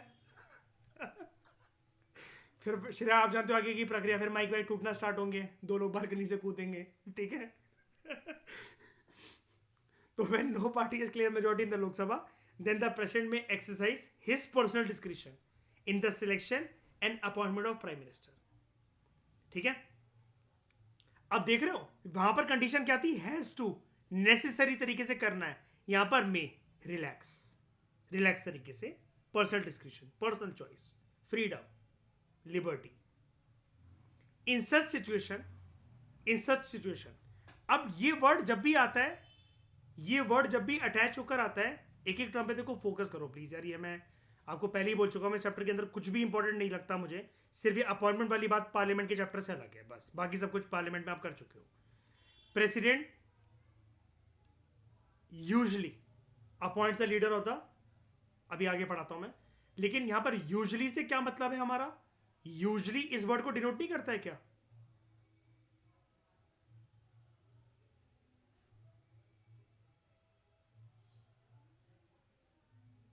अगेन कन्वेंशन है ना, आम तौर पर ऐसा करा जाता है, तो कन्वेंशन ही तो ही जिसके बारे में हम ऊपर पढ़ रहे थे, according to convention of parliamentary system of government, ये देखो राइट। मैं ये वाले वर्ड्स इसलिए बता रहा हूं आपको, हाईलाइट इसलिए कर रहा हूं, इतना इजी एग्जाम नहीं रह गया अभी यूपीएससी का प्रीलिम्स का, कि जिसमें आपको, आप लक्ष्मीकांत पढ़ के जाओ और आप सोचो कि डायरेक्टली चिपकी हुई स्टेटमेंट्स आ जाएं, बिल्कुल डिट्टो, ठीक है। आपको वहाँ पर दिमाग लगाना पड़ेगा, कंसेप्चुअल क्लैरिटी है तभी आप क्वेश्चन को एलिमिनेट कर सॉल्व करके राइट स्टेटमेंट तक पहुँच सकोगे। अब वो अगर आपसे बोल देगा कि जो प्रेसिडेंट है, यूजली वाली ये जो चीज़ है, तो वो बोल देगा as per the parliamentary convention, आपके दिमाग में आएगा नहीं हमने इस पेज पर तो आर्टिकल 75 देख रखा है, ना पहली लाइन आपको लर्न है ना इसके आगे का कुछ लर्न है, आपने ना कन्वेंशन वर्ड पे फोकस करा ना कॉन्स्टिट्यूशन डज नॉट पे फोकस करा, आप आर्टिकल 75 आपके मन के अंदर बसा हुआ, जहां आपके लिए आर्टिकल होता है आप हर चीज़ कॉन्स्टिट्यूशन के मान कर बैठ जाते हो उसको, नहीं ऐसा नहीं है, ये कन्वेंशन है, ठीक है।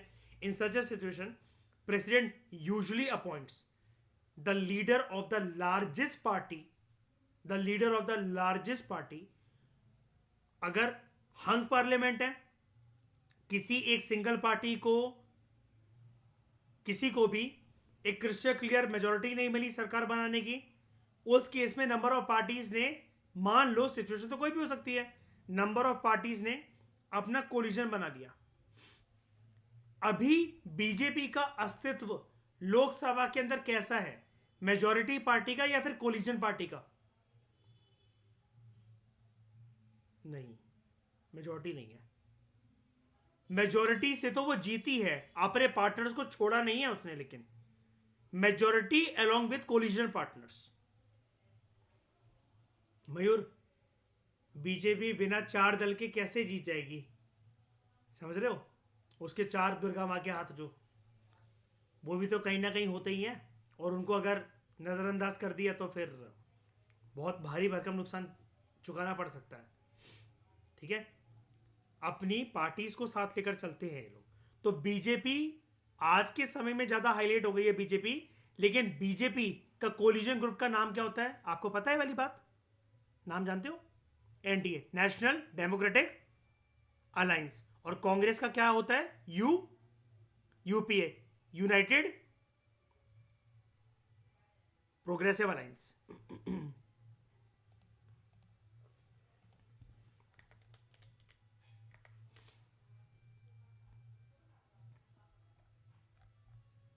अच्छा, उनका नाम चेंज हो गया क्या, पता नहीं मुझे।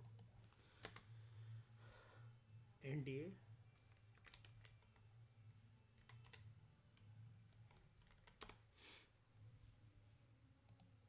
क्या ही फर्क पड़ जाएगा उससे, 2024 में जीत तो नहीं जाएंगे शर्या।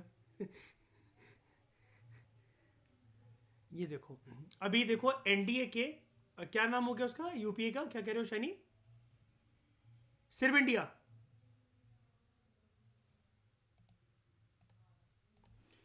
हे भगवान,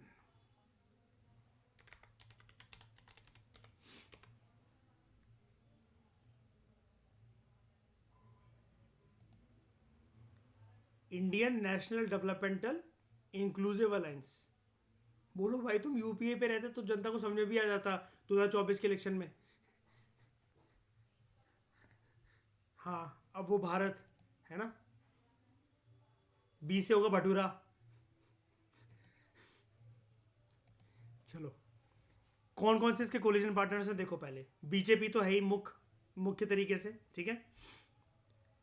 national people's party, AJSU AJSU party, all India NR Congress, Apna Dal, Asom Gana Parishad, hill state people's democratic party, Hindustani Awam Morcha, indigenous people's front of Tripura, Jan Nayak Janata party, Janata Dal secular, लोक जनशक्ति पार्टी रामविलास पासवान की, Maharashtrawadi Gomantak party, Naga people's front, nationalist Congress party Ajit Pawar की, nationalist democratic progressive party, Shiv Sena, Sikkim Krantikari Morcha, united democratic party, united people's party liberal, Bharat Dharma Jana Sena, Gorkha national liberation front, Haryana Lokhit party, India जनान्या कच्ची, south की कोई होगी, जन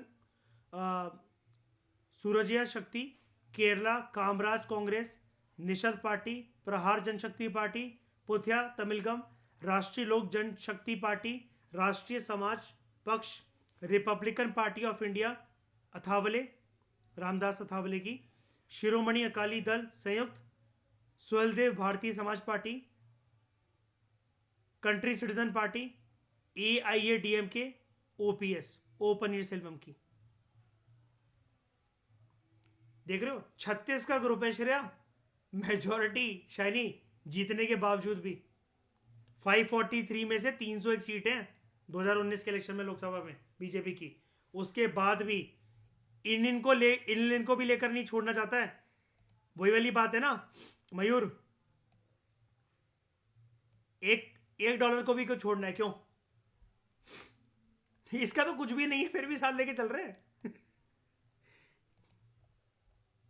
ये देखो 0 0 0 0 0 1 1 0 1, शिवसेना चलो 13, 1 0 0 0 0 0 0 0 0 5, राष्ट्रीय लोक जनशक्ति पार्टी 0 0 0, AIADMK ओ पनीरसेल्वम की 1। क्यों ऐसा क्यों कर रही है बीजेपी?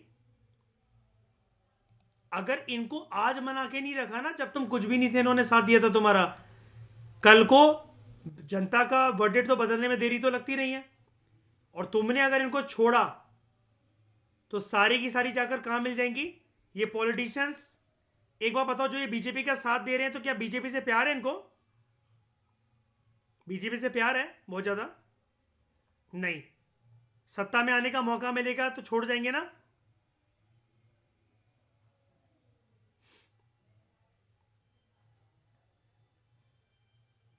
है ना, ये चीज है।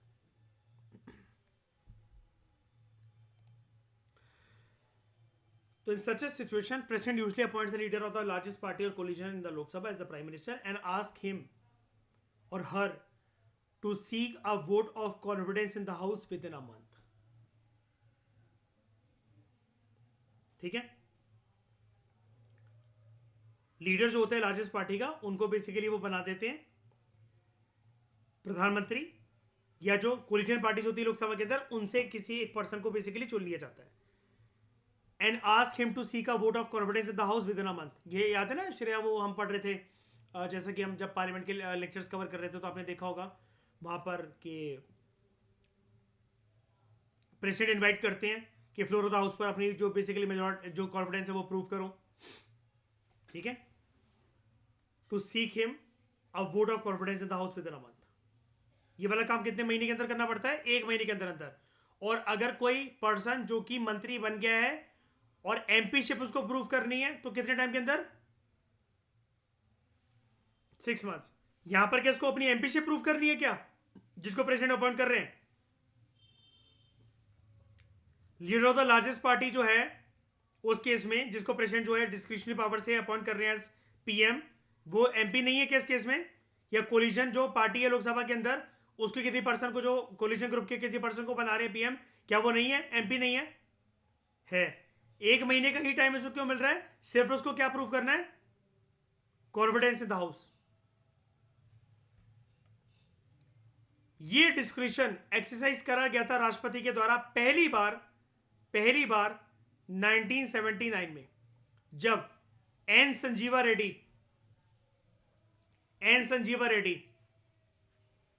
The then president appointed Charan Singh का पूरा नाम था चौधरी चरण सिंह। और चौधरी चरण सिंह कौन सी पार्टी थे? जनता पार्टी से। Neelam Sanjiva Reddy, N Sanjiva Reddy the then president appointed Charan Singh coalition leader as the prime minister after the fall of the Janata party government headed by Morarji Desai. मैंने आपसे क्यों बोला कि जनता पार्टी के थे? पहले जनता पार्टी की थे। हमारे देश में सेम टाइम पर 3 प्रधानमंत्री थे, पता है वाली बात आपको, 1977 में। इसलिए जनता पार्टी को एक टाइटल दिया गया था, कौन सी सरकार? कंफ्यूज सरकार, जिसको बोला जाता था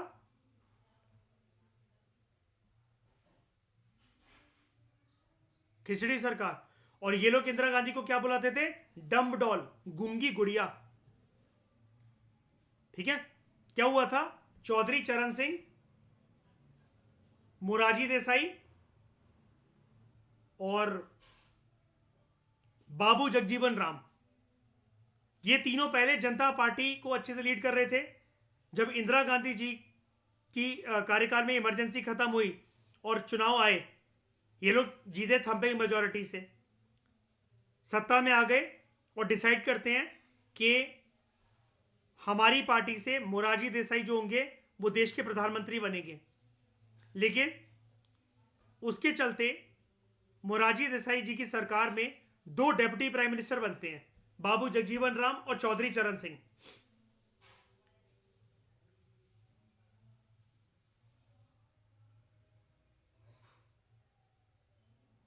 बाबू जगजीवन राम और चौधरी चरण सिंह।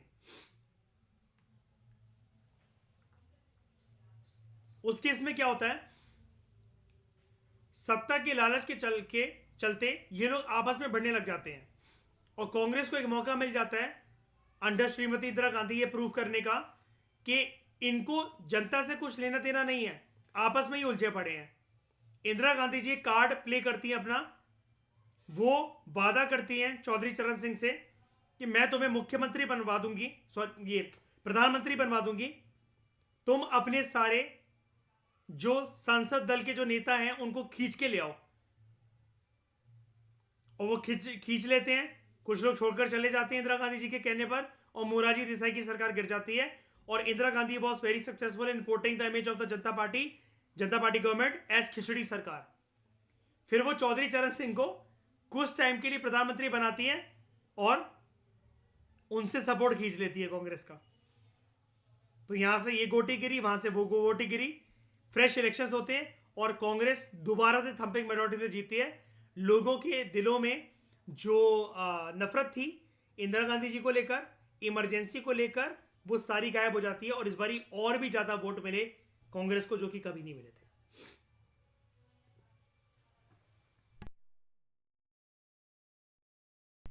ठीक है, ये कहानी समझ गए पूरी की पूरी?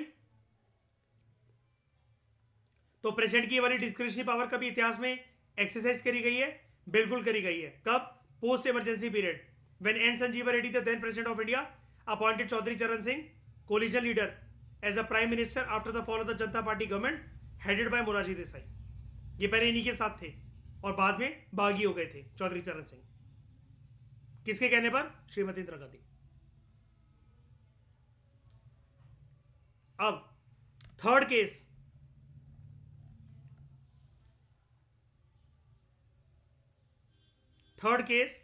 जहां पर प्रेसिडेंट अगेन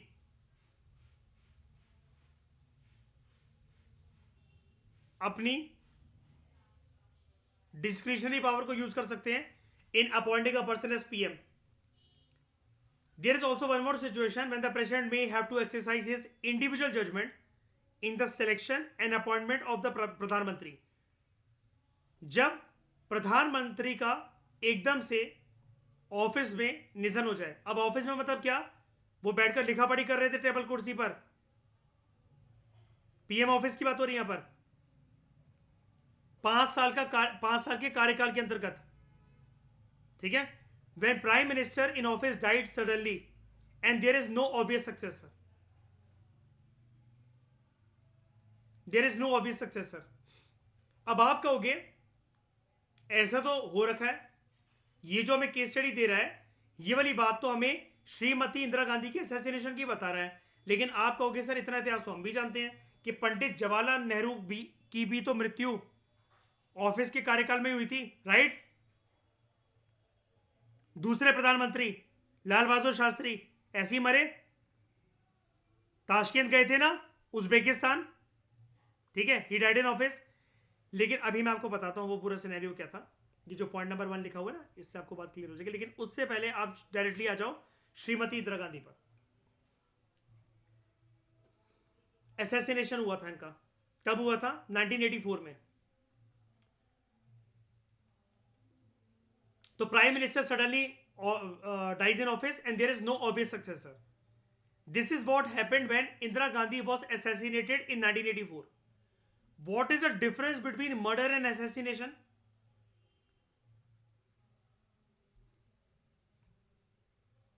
जब किसी लीडर या किसी महान दिग्गज नेता का कभी मर्डर होता है तो वो नाम हो जाता है असैसिनेशन, और वैसे नॉर्मल किसी पर्सन का मर्डर।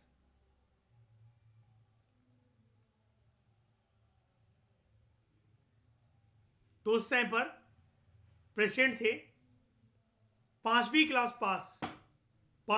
पास ज्ञानी जैल सिंह। इनको इंदिरा गांधी जी लेकर आई थी।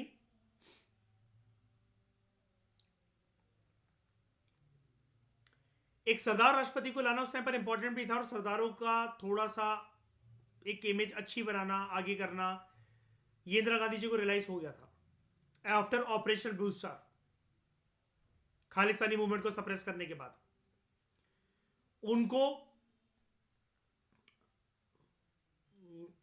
हो सकता है मैं सही हूं गलत हूं, लेकिन उनको इंटेलिजेंस एजेंसी ने, मतलब मैं सही हूं गलत हूं इसलिए कह रहा हूं, रॉ ने या फिर नेशनल इन्वेस्टिगेशन एजेंसी ने, किसी ने उनको एक चिट्ठी लिखी थी, लगातार उनको समझाया था अपने सरदार बॉडीगार्ड को हटा दो, हमारी रिपोर्ट ये कहती है लोग आपका असैसिनेशन का प्लान कर रहे हैं। लेकिन उन्होंने कहा इससे मैं गलत संदेश जाएगा भारतवासियों को, तो मैं ये कदम नहीं ले सकती।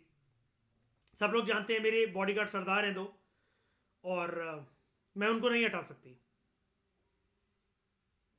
मत हटाओ, उन्होंने तुम्हें हटा दिया। The their president Zail Singh appointed Rajiv Gandhi as prime minister by ignoring the convention, by ignoring the precedent of appointing of a caretaker prime minister. Now this term is interesting and new for you, caretaker prime minister. मैंने अभी आपसे बात करी ऐसे 2 प्रधानमंत्री का, श्रेया जरा मुझे नाम बताना, जो कि ऑफिस के कार्यकाल के दौरान यहां पर मर गए थे और जहां पर प्रेसिडेंट के पास ऑप्शन था अपनी डिस्क्रिशनरी पावर को एक्सरसाइज करने का। अरे यार, जवाहरलाल नेहरू और लाल बहादुर शास्त्री जी, ठीक है। इसके लिए हम चलते हैं पॉइंट नंबर 1 पर। जब लाल बहादुर शास्त्री जी और पंडित नेहरू जी की डेथ हुई थी, ठीक है, और इनका लीडरशिप काफी ज्यादा कंटेस्टेड था, कंटेस्टेड मतलब there was intense heated debate and discussion के नेक्स्ट प्रधानमंत्री कौन। तो प्रेसिडेंट ने, राष्ट्रपति ने उस टाइम पर टेम्पररी अरेंजमेंट्स करी थी by appointing senior most minister as प्रधानमंत्री।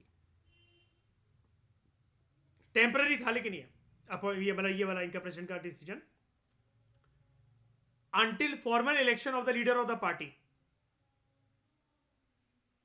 When both the times it was Gulzari Lal Nanda who acted as the prime minister.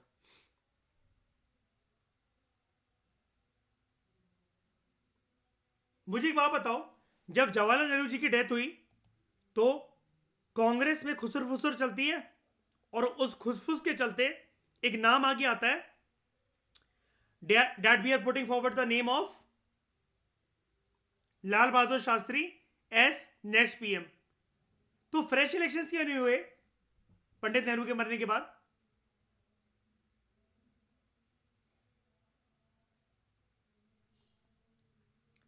अरे पीएम के मरने से क्या इलेक्शन थोड़ी ना हो जाएंगे, है ना? पार्टी में डिस्कस करा गया, आप लीडर ऑफ द हाउस जो है, leader of the majority party Lok Sabha, एक नया नाम दे दो आप हमें, है ना? और कांग्रेस क्या उस टाइम पर फर्स्ट जनरल इलेक्शन में लार्जेस्ट अपोजिशन पार्टी कौन सी थी? सीपीआई। कितनी सीटें सिर्फ उसकी? 16।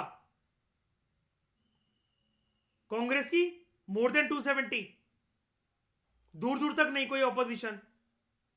चुनाव अगर होने भी होते तो क्लियर बजट किसके फेवर में था? अगर होने होते तो कह रहा हूं मैं।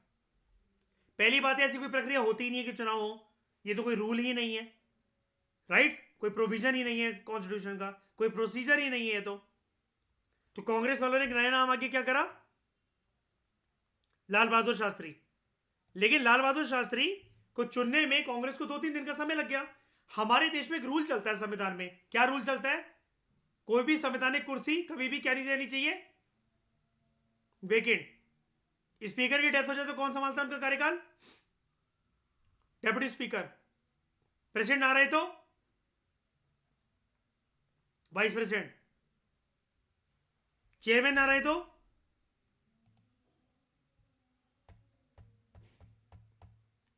Deputy chairman. ठीक है, वाइस चेयरमैन नहीं होता है कोई भी, डेप्यूटी चेयरमैन होता है। ठीक है, तो गुलजारी लाल नंदा को क्या बनाया गया था? वेरी गुड, ये टर्म होती है एक्टिंग प्राइम मिनिस्टर। ठीक है, कितने दिन के लिए? 2 से 3 दिन, 1.5 दिन। ठीक है, जवाहरलाल नेहरू के केस में 2 से 3 दिन के लिए थे, लाल बहादुर शास्त्री जी के केस में ये 10 से 12 दिन, 8 दिन के लिए कुछ समथिंग थे। ये वाली बात हमारे पोस्ट इंडिपेंडेंस में कवर है, मैंने आपको कवर करवाई हुई है पोस्ट इंडिपेंडेंस के लेक्चर्स में। ठीक है, तो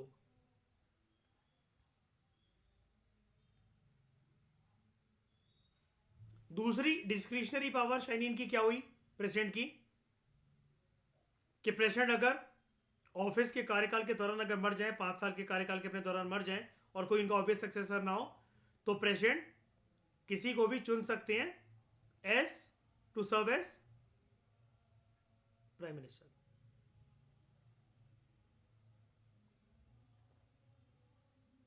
हाँ, मतलब वो बेसिकली वो जब तक वो पार्टी नाम आगे नहीं कर रही है। ठीक है, अपनी तरफ से भी कर सकते हैं, लेकिन देखो पार्टी कोई पागल तो नहीं है यार। देखो कोई ऑफिस सक्सेसर अभी नहीं है तो खुसफुस हो रही है ना अभी पार्टी के अंदर। 1-2 दिन के अंदर, हफ्ते भर, 2 महीने में नाम आगे आ जाएगा जो भी है। इतना बड़ा, पहली बात, इतनी लंबी प्रक्रिया तो होती नहीं है। हमें हमेशा पास्ट ट्रेंड को फॉलो करते हुए फ्यूचर प्रोजेक्ट करना होता है, राइट? तो हम 2 महीने कैसे कह सकते हैं जब ऐसा कोई काम कभी 2 हफ्ते से ज़्यादा खिंचा ही नहीं है तो। ठीक है, और ऐसा हुआ था जब इंदिरा गांधी जी की डेथ हुई थी। ठीक है, तो प्रेसिडेंट ज्ञानी जैल सिंह ने अपॉइंट कर दिया था राजीव गांधी को as the prime minister by ignoring the president of appointing a caretaker prime minister. उस केस में जैसे आप कह रहे हो ना, ये नेसेसरी नहीं है कि वो केयरटेकर प्राइम मिनिस्टर को वो करेंगे। ये कन्वेंशन थी, उस कन्वेंशन को ज्ञानी जैल सिंह ने तोड़ा। अब क्यों तोड़ा? वो जानते थे कि इसको अगर आगे लेकर आया जाएगा तो कांग्रेस में किसी को कोई दिक्कत तो है नहीं। और कांग्रेस में हमेशा से एक परंपरा चलती है कि खानदान के लोगों को ही आगे करा जाता है। प्रधानमंत्री वगैरह बनने के लिए। सिर्फ आज तक लाल बहादुर शास्त्री एक्सेप्शन थे इस बात की। देख लो आप इतिहास उठाकर। कांग्रेस के ऊपर ये बहुत बड़ा ब्लेम लगता है ना शुरू से ही, सिर्फ खानदानी लोगों को ही आगे करते हैं सत्ता की किसी इंपॉर्टेंट कुर्सी पर बैठने के लिए। बाद में क्या हुआ, कांग्रेस पार्लियामेंट्री पार्टी यूनानिमसली मतलब विदाउट एनी किंतु परंतु elected Rajiv Gandhi as its leader, और leader of the house in the majority party in the Lok Sabha is known as PM. और ये वाला काम प्रेसिडेंट जैल सिंह यानी जैल सिंह पहले कर चुके थे। किस्मत देखो, वही कहते हैं ना, नेचर और डेस्टिनी आपको वहां ले जाएगी जिस चीज के लिए आप बने हुए हो। बहुत बार ऐसा होता है कि आप अपने मन की कर लो, या आपसे जो घर वाले चाहते हैं, कुछ भी चाहते हैं वो आपको करवा दिया जाता है, लेकिन कुदरत ने आपके लिए कुछ बहुत बड़ा सोच रखा होता है। किस्मत कुछ दोनों भाइयों की ऐसी थी, दोनों बेटों की, इंदिरा गांधी जी की कुछ ऐसी थी। संजय गांधी, ठीक है, शौक रखते थे पायलट बनने का, ठीक है, लेकिन राजनीति पे आ गए जबकि मन भी नहीं था, लेकिन फिर जब आए तो अच्छे से चलाई राजनीति। वही होते हैं, नाम तो सिर्फ इंदिरा गांधी का है, वही होते हैं उस स्कीम के पीछे, फोर्स स्टेरिलाइजेशन, मास स्टेरिलाइजेशन प्रोग्राम, नसबंदी जो प्रोग्राम था, नाम तो सिर्फ इंदिरा गांधी का था, एक्चुअली उसके पीछे संजय गांधी थे। और इनको जाना था पॉलिटिक्स में, लेकिन ये बन गए पायलट। और पायलट की नौकरी को छोड़कर उस टाइम पर ये जब खबर आती है इनके पास, तो ये पायलट होते हैं, उस टाइम पर विमान उड़ा रहे होते हैं, और शाम को रिजाइन देकर आते हैं फिर ये कि मैं नौकरी छोड़ रहा हूं, और तब जाके पॉलिटिक्स में एंटर करते हैं। भाई तो पहले ही मर चुका था, क्योंकि संजय गांधी, संजय गांधी के बीवी बच्चे कौन है अभी, है कि नहीं? और बेटा वरुण गांधी। श्रेया जानते हो वो कहां पर है, कौन सी पार्टी में? Ultra pro max.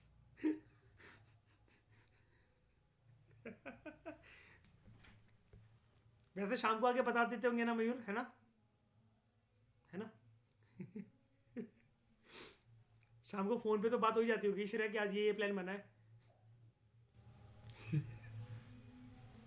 तब भी नहीं हरा पा रहे, वही तो। ये भी हो सकता है मयूर के leader of the majority party Lok Sabha जो करेंटली है, वो कहता हो इन माँ बेटों को थोड़ा सा जरा इनडायरेक्टली बात कर रहे हैं इनके सामने जब भी आए तो। However, if on the death of however, if on the death of incumbent prime minister, incumbent कौन होता है? Current, existing. If on the death of an incumbent prime minister, the ruling party elects a new leader. President के पास फिर कोई choice नहीं होती है but to appoint him as prime minister. देखो, ऊपर वाली बात का ही दूसरा सिक्का का पहलू है। अगर वो हेड है तो ये टेल है, ये है, और अगर ये टेल है तो वो हेड है। समझ गए? ये बन जाएगा चौथा केस, लेकिन ये चौथा केस कैसा है? Non discretionary. बात समझ गए ना? दोनों केस में पीएम की मृत्यु हुई ऑफिस के कार्यकाल में। पहले केस में क्या पढ़ रहे थे हम लोग, ये भी डिस्क्रिशनरी है। पार्टी अभी खुसुर फुसुर मचाकर बैठी हुई है कि हम अभी आपको नाम 1-2 दिन के अंदर बताएंगे। प्रेसिडेंट वेट कर सकते हैं क्या? प्रेसिडेंट को एक रूल फॉलो करना है देश का। क्या? संवैधानिक पोस्टों पर कभी भी वैकेंसी नहीं होती है, चाहे टेम्पररी किसी को बिठाओ, लेकिन बिठाओ। तो वो क्या करेंगे उस केस में? कैसे पीएम को आगे कर देंगे? Care taker, acting prime minister. इसको केयर टेकर भी बोला जा रहा है ना यहाँ पर। अच्छा हाँ ठीक है, केयर टेकर भी। और क्या नाम है उसका, अगर प्रक्रिया ये है कि मरने की इमीडिएटली बाद बिना टाइम वेस्ट करे पार्टी ने एक नाम सुझाव दिया है, नाम का सुझाव दिया है इसको प्रेसिडेंट को, तभी वो कहेंगे क्या नहीं एक बार यार 2-3 दिन के लिए मेरा वाला बन जाए तो फिर तुम्हारा वाला बना दूंगा मैं? ऐसा नहीं।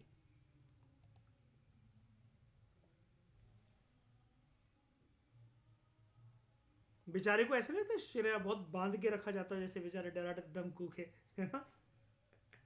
फर्स्ट सिटीजन बना दिया, खुश रहे, इतिहास में नाम आ जाएगा, बस चुप।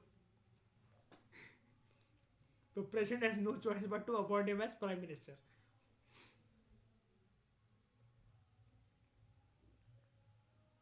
1980 में ऊपर कोई आसपास तो मिस नहीं है, ठीक है। श्रेया, शाइनी, शाइनी आप मुझे नॉन डिस्क्रिशन के 2 केस बताओ, श्रेया आप मुझे डिस्क्रिशन के 2 केस बताओ फटाफट जल्दी। श्रेया आप बताओ नॉन डिस्क्रिशन के केसेस दो।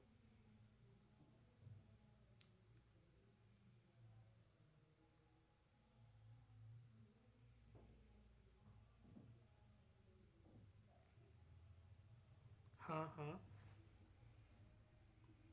ठीक है। फिर अगर डेथ हो जाए?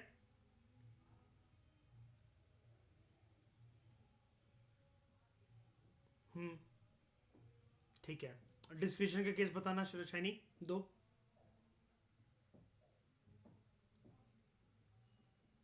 ठीक है, पहले ठीक है, क्लियर मेजॉरिटी में नहीं है तो प्रेसिडेंट अपनी मर्जी से कर सकते हैं। फिर उसके बाद अगर डेथ हो गई तो?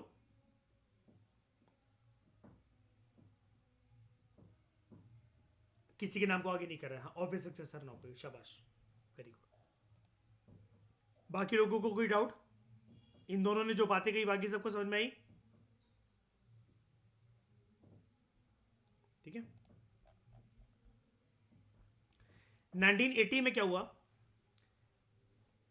दिल्ली हाई कोर्ट, उसने माना, दिल्ली हाई कोर्ट का यह मानना था that constitution does not require that a person must prove his majority in the Lok Sabha before he is appointed as a प्रधानमंत्री। मतलब बात वही वाली बात है, आप जानते हो ना कि मतलब पहले मैं प्रधानमंत्री बन जाऊं, बाद में प्रूव कर दूंगा मैं इस चीज को कि मेरी एमपीशिप क्या है, या फिर मैं कॉन्फिडेंस एंजॉय करता हूं कि नहीं करता हूं। ठीक है, मतलब ये एक ना डिस्प्यूट चल रहा था 1980 के 80 के दशक में, तो 1970s के दशक में, 1980 में फिर एक वर्डिक्ट आती है दिल्ली हाई कोर्ट की, उसमें उन्होंने ये माना संविधान जो है, आपको पता है दिल्ली हाई कोर्ट यहां पर ऐसा क्यों बोल रहा है? Because judiciary is the dash of the constitution, judiciary is the dash of the constitution, guardian नहीं, यहां पर इंटरप्रेटर। ठीक है, तो दिल्ली हाई कोर्ट ने बोला कॉन्स्टिट्यूशन डज नॉट रिक्वायर, मतलब कोई कंडीशन नहीं है संविधान में कि कोई जो पर्सन है ही or she must prove his majority in the Lok Sabha before he or she is appointed as प्रधानमंत्री। क्या मतलब हुआ इस लाइन का शेयर?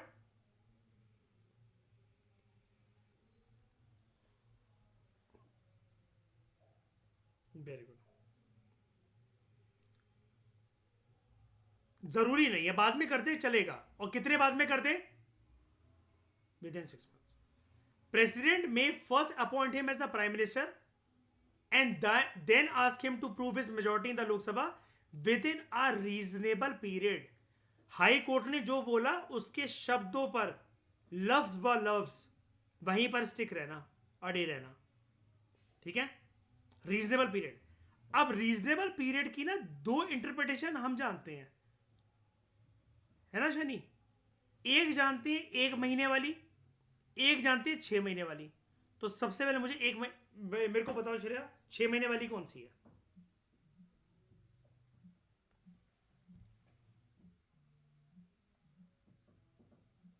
हाँ, तो पहला केस कौन सा है?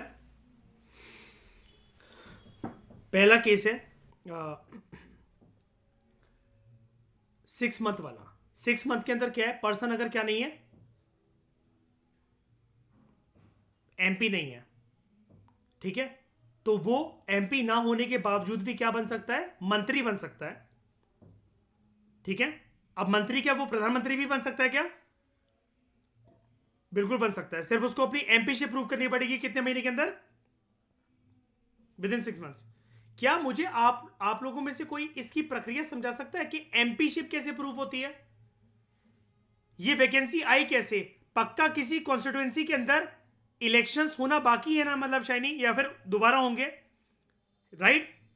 इसको हम लोग क्या बोलते हैं, बीच के जो इलेक्शंस होते हैं जो कि अलग हो जाते हैं विधानसभाओं के इलेक्शन से। अब विधानसभा की पहली बात यहां पर बात ही नहीं हो रही, लेकिन मैं आपको बोल रहा हूं नॉर्मल इलेक्शन जब सारे विधायकों के, सारे सांसदों के एक साथ हो रहे थे, और बीच में किसी की डेथ की वजह से, किसी के रेजिग्नेशन की वजह से, किसी के डिस्क्वालिफिकेशन की वजह से, किसी के एक वो वाला ग्राउंड होता है ना, यार ये नाम खिसक रहा है मेरे मन से, क्या है वो ये श्रेया आया राम गया राम वाला, डिफेक्शन वाला, ठीक है, उस केस में भी मतलब वो चला जाएगा पर्सन। तो बीच में अब जो एक सीट वेकेंट हो गई है, वेकेंट वाली सीट पर जब इलेक्शंस होते हैं बीच में 5 साल के कभी भी बीच में सिर्फ उसी सीट पर हो रहे हैं, उन्हीं गिनी चुनी सीट पर होते हैं जहां पर वैकेंसी आई है, उस इलेक्शन को क्या कहते हैं? हाँ, उपचुनाव। इंग्लिश में क्या कहते हैं? By election. खैर री इलेक्शन री इलेक्शन तो होनी है। एक तो ये ऐसे हो जाएगा। 1 महीने वाली प्रक्रिया क्या थी? 1 महीने वाली के अंदर चुनाव करवाने थे, चुनाव करवाने क्या? ठीक है, यहां पर क्या था? ये देखो, वोट ऑफ कॉन्फिडेंस। तो यहां पर देखो एक बार फिर से, but when no party has a clear majority in the Lok Sabha, then the president may exercise his personal discretion in selection and appointment of the PM. In such situation, president usually appoints the leader of the largest party or coalition in the Lok Sabha as a PM and ask him or her to seek a vote of confidence in the House within a month. Within a month. और जब ये N Sanjiva Reddy ji ने जब ऐसा करा था, इस प्रकार की डिस्क्रिप्शन जब एक्सरसाइज करी थी अपनी चौधरी चरण सिंह जी को नियुक्त करने में, अपॉइंट करने में, after the fall of the Janata party, तो किसने मदद करी थी उनकी इस वोट ऑफ द कॉन्फिडेंस को सिक्योर करने में हाउस के अंदर?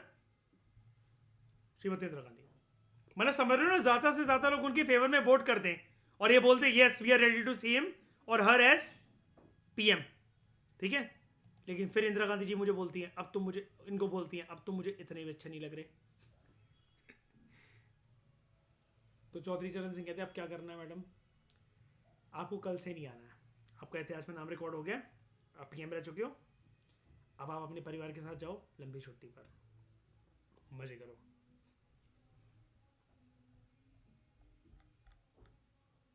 ठीक है,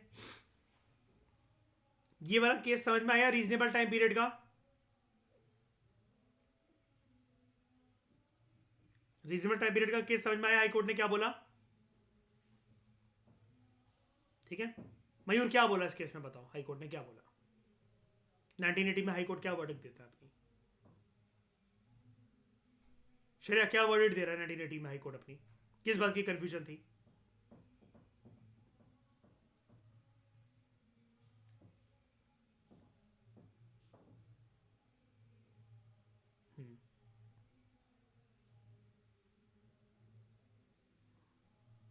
ठीक है, within a reasonable limit है।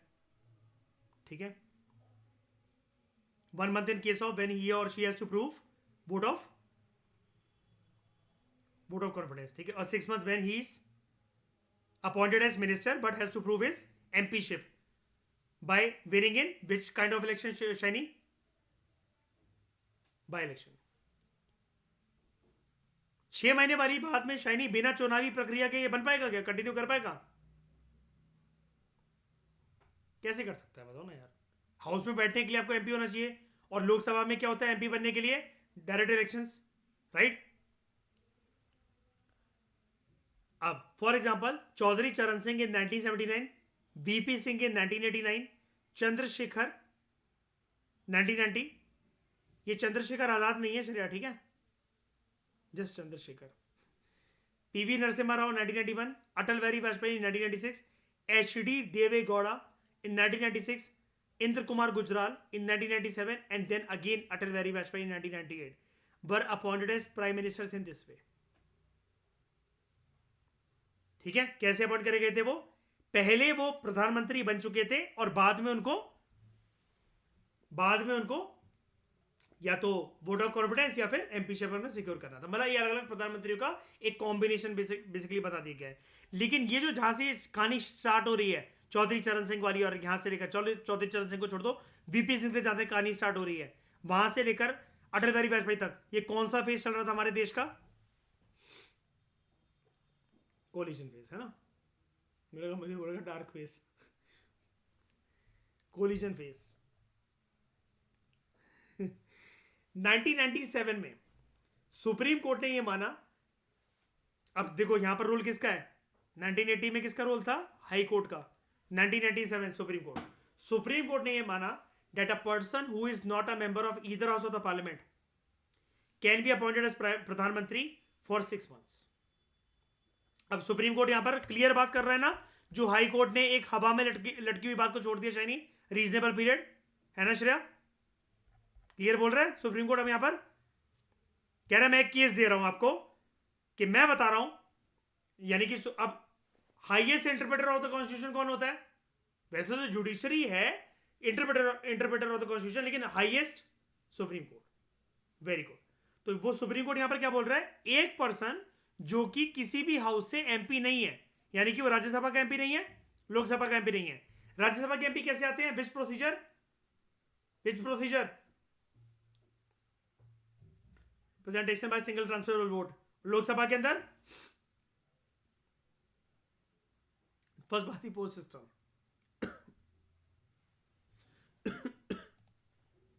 फर्स्ट भारतीय पोस्ट सिस्टम, डायरेक्ट इलेक्शंस के थ्रू, ठीक है। तो 1997 में सुप्रीम कोर्ट ने यह माना that a person who is not a member of either house of the parliament, उसको भी अपॉइंट करा जा सकता है एज प्रधानमंत्री for 6 months। Directly supreme court बोल रहा है प्रधानमंत्री, प्रधानमंत्री भी बनने की योग्य है वो पर्सन 6 महीने के लिए, with in which he or she should become a member of either house of the parliament, otherwise he ceases to be a prime minister.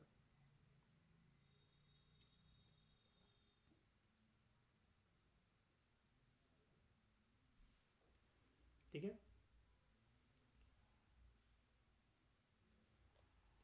श्रेय एक पर्सन है जो कि दोनों जगह इलेक्ट हो गया है, लोकसभा में भी एमपी बन गया, राज्यसभा में भी एमपी बनकर, वो किसी भी अभी सिटिंग एमपी नहीं था। तो क्या होगा इस पर्सन के साथ?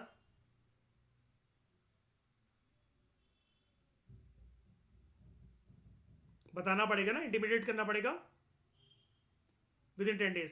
अगर वो सिटिंग एमपी है एक हाउस के अंदर और दूसरे हाउस के अंदर अगर वो इलेक्ट हो गया तो चली जाएगी। अगर वो पार्लियामेंट के किसी हाउस का एक एमपी है और वो विधान सभा या विधान परिषद के अंदर अगर जाकर इलेक्ट हो गया तो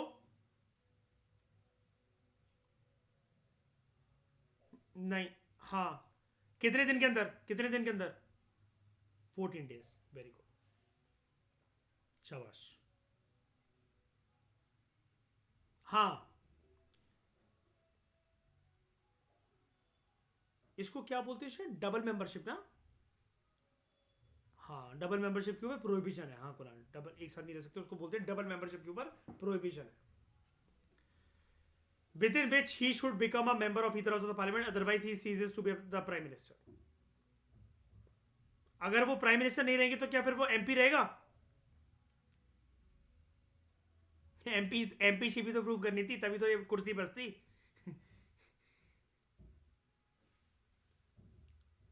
ये तो वही सवाल हो गया ना पूछने वाला। मयूर, वो सीन देखा 3 Idiots का, जिसमें वो पूछता है राजू रस्तोगी प्रिंसिपल से, कह रहा सर मान लो अगर लास्ट सेमेस्टर में 1-2 मार्क्स से अगर वो कैंडिडेट फेल हो जाए और कंपनी अगर उसे पहले से ही अगर वो कर दे, नियुक्त कर ले अपने आप, तो क्या वो जॉब रहेगी उसकी कि चली जाएगी? क्या तो यहाँ जाओ, इधर आओ, क्या बगल वाले को भी ले आओ अपने। Constitutionally prime minister may be a member of any of the 2 houses of the parliament. ठीक है, फॉर एग्जाम्पल 3 प्राइम मिनिस्टर्स अभी तक, इंदिरा गांधी, एच डी देवे Gowda and Manmohan Singh, they were members of Rajya Sabha. देख रहे हो, इंदिरा गांधी जी के भी केस में वाली बात है। हमेशा तो नहीं हुआ ऐसा, 1966 के कार्यकाल में इनके साथ ऐसा हुआ था, हमेशा नहीं। जब ये पहली बार कहां से, मतलब पहली बार कब प्रधानमंत्री बनी थी, किसके निधन के बाद? 1966 का साल देखो, किसके निधन के बाद?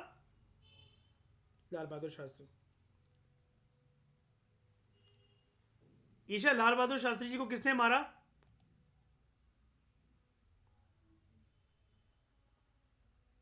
तो खुद मर गए थे, सुसाइड। ब्लू थी, कहां पर?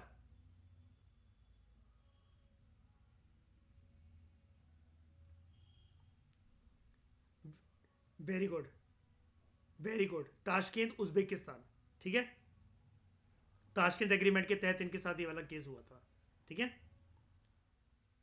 तो वो नहीं लगा, वो नहीं पता लगा कि अगर जहर दिया गया तो किस पर्सन ने दिया था। हाँ, कि जानने की कोशिश भी मत करना ईशा, पता है रॉ उठा लेगी तुम्हें। तो H D Deve Gowda, Manmohan Singh, they were members of Rajya Sabha. Britain के अंदर on the other hand prime minister should definitely be a member of lower house, house of Commons.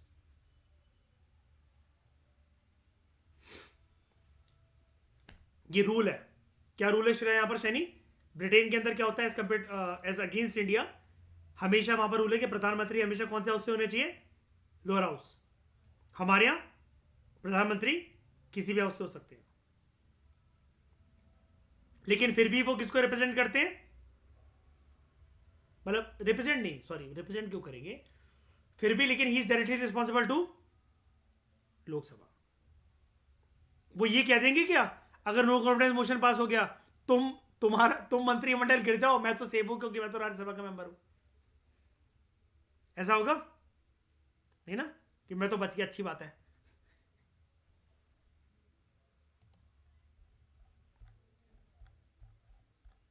इतनी बात आप लोगों को समझ में आई?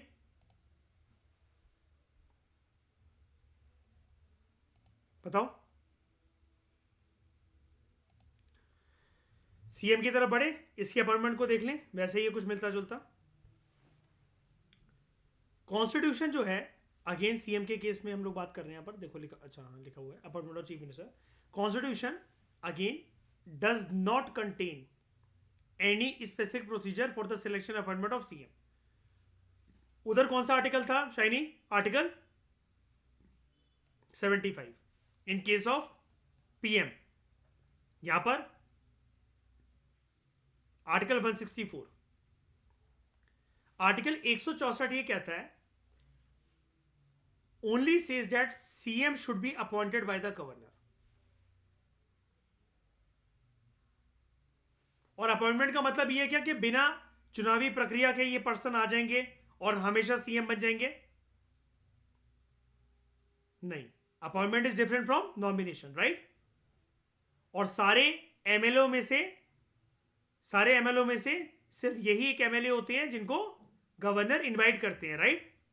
अपॉइंट करते हैं to serve as CM. However this does not imply that the governor is free to appoint anyone as chief minister। इसका मतलब ये नहीं है, यानी कि गवर्नमेंट के पास भी यहां पर कंप्लीट डिस्क्रिप्शन नहीं है, राइट? हम सबसे पहला केस पढ़ते हैं यहां पर गवर्नर की नॉन डिस्क्रिशनरी पावर का। तो as per the conventions of parliamentary system of government, governor has to, again condition, governor has to appoint leader of majority party in the state legislative assembly. अब state legislative assembly कौन सा house होता है राज्य का? Lower house क्या upper house? Lower house, विधानसभा, ठीक है? एक विधानसभा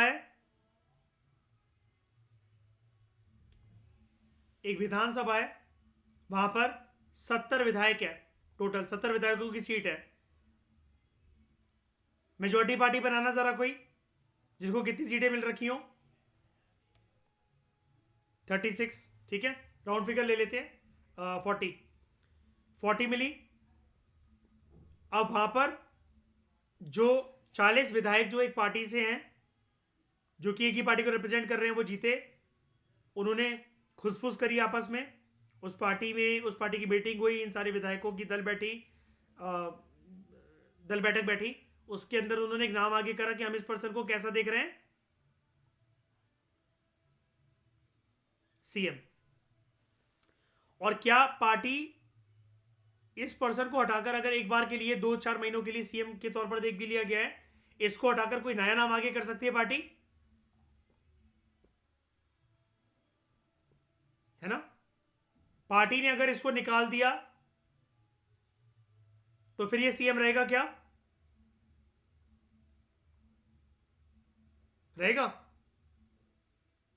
नहीं रहेगा। when no party, अब हम केस पढ़ रहे हैं दूसरा केस जिसका डिस्क्रिशनरी पावर का of governor. discretionary power. When no party has a clear majority in the assembly, governor may exercise his personal discretion. May exercise his personal description in selection and appointment of chief minister.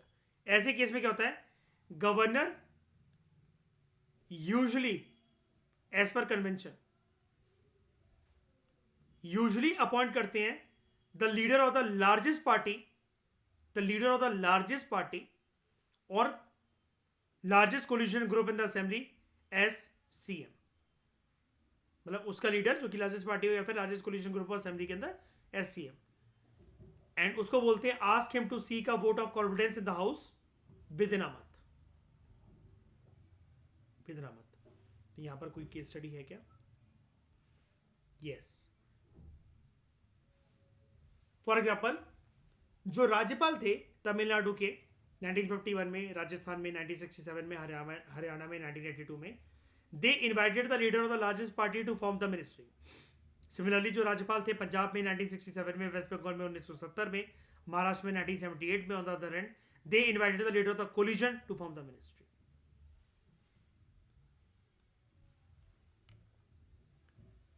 अब जो राज्यपाल हैं, governor may have to exercise his individual judgement in the selection and the appointment of the chief minister when chief minister in office dies suddenly and there is no obvious successor.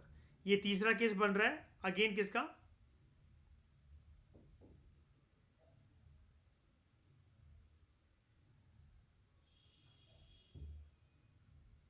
Discretionary power of the governor का. Governor जो है वो अपनी individual judgement को exercise कर सकते हैं इन selection and appointment of the chief minister. जब चीफ मिनिस्टर सडनली उनका निधन हो जाए इन ऑफिस. इसका मतलब क्या है? ऑफिस के अंदर 5 साल के कार्यकाल के अंदर suddenly, and there is no obvious successor. Obvious successor किसकी साइड से नहीं आया? रूलिंग पार्टी की साइड से नहीं आया. हाउएवर ऑन द डेथ,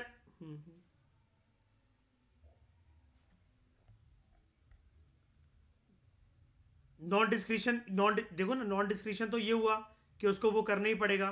ये क्या कहते हैं, ये वाला जो कन्वेंशन है, लीड हैज टू अपॉइंट.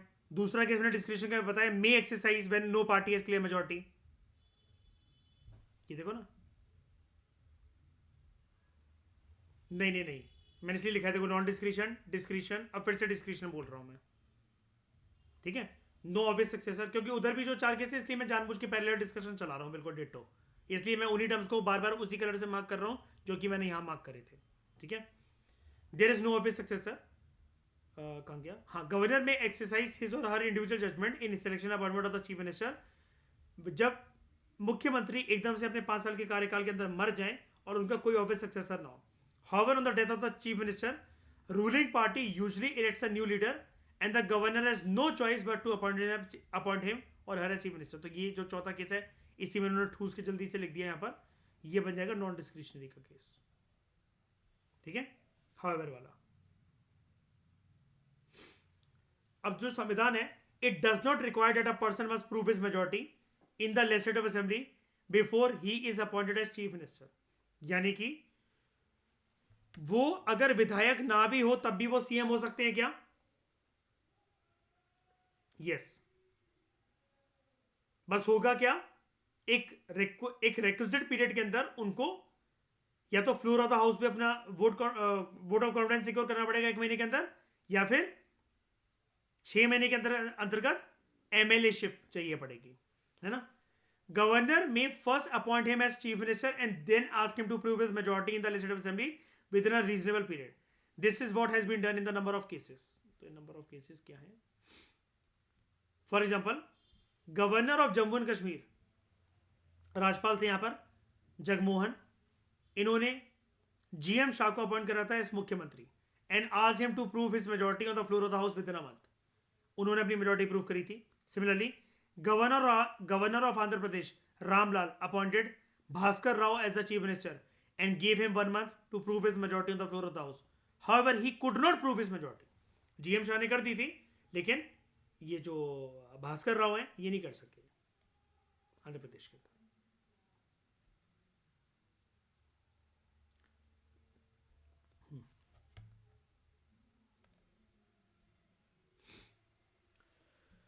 एक एक केस स्टडी के तौर पर श्रेया, इतनी सारे जो एग्जांपल्स है ना ये विधानसभा वाले जो स्टेट लेवल के, एक एक बस याद कर लेना सिर्फ एक, और उसी को होल्ड करके रखना अपने इंटरव्यू तक। कौन सा वाला? हाँ हाँ हाँ, जब ये बीजेपी ने सपोर्ट उसका छोड़ दिया था और ऐसा कुछ जो हुआ था, है ना?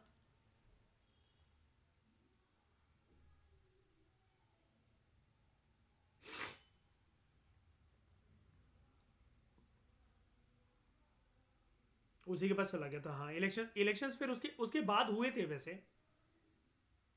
हाँ, इलेक्शंस हुए थे ना? क्या कह रहे हो कुणाल?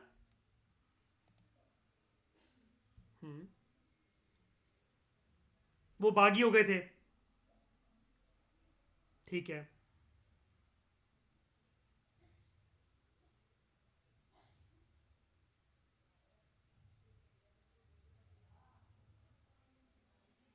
अच्छा अच्छा, तो चुनाव नहीं हुआ मतलब है? अच्छा। ओके।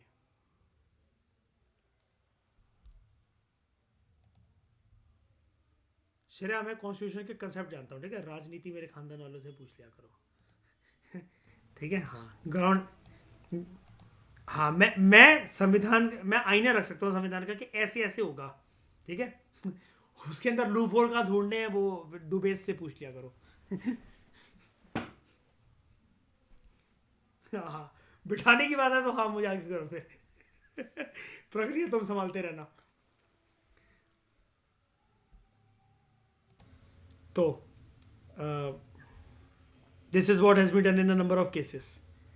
तो a person who is not a member of the state legislature can be appointed as chief minister for 6 months, within which time he or she should be elected to the विधानसभा।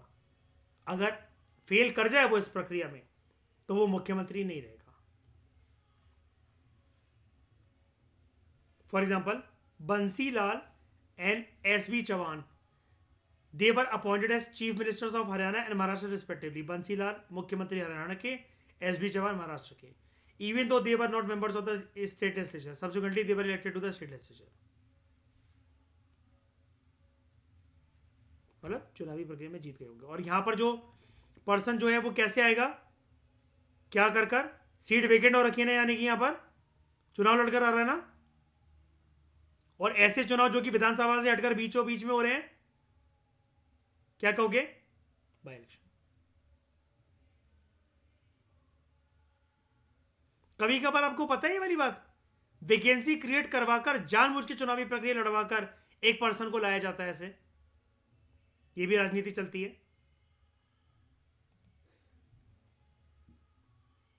हमें तो बस condition ये चाहिए ना श्रेया कि vacancy create करवानी है, right Saini? हाँ, वही रिजाइन दिलवाकर, मतलब मैं वही तो कह रहा हूं, वैकेंसी क्रिएट करवाई जाती है। हाँ, मतलब कह रहे मारना जरूरी नहीं होता।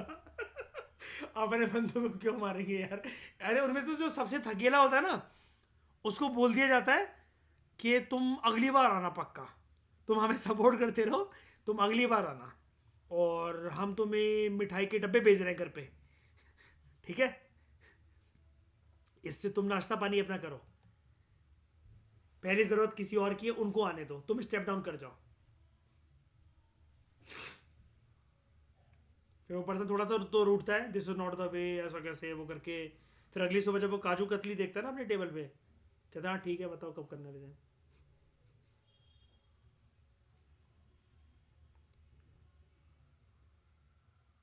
किससे? अगर वो जीता ही नहीं तो खत्म, टाटा बाय बाय, गया।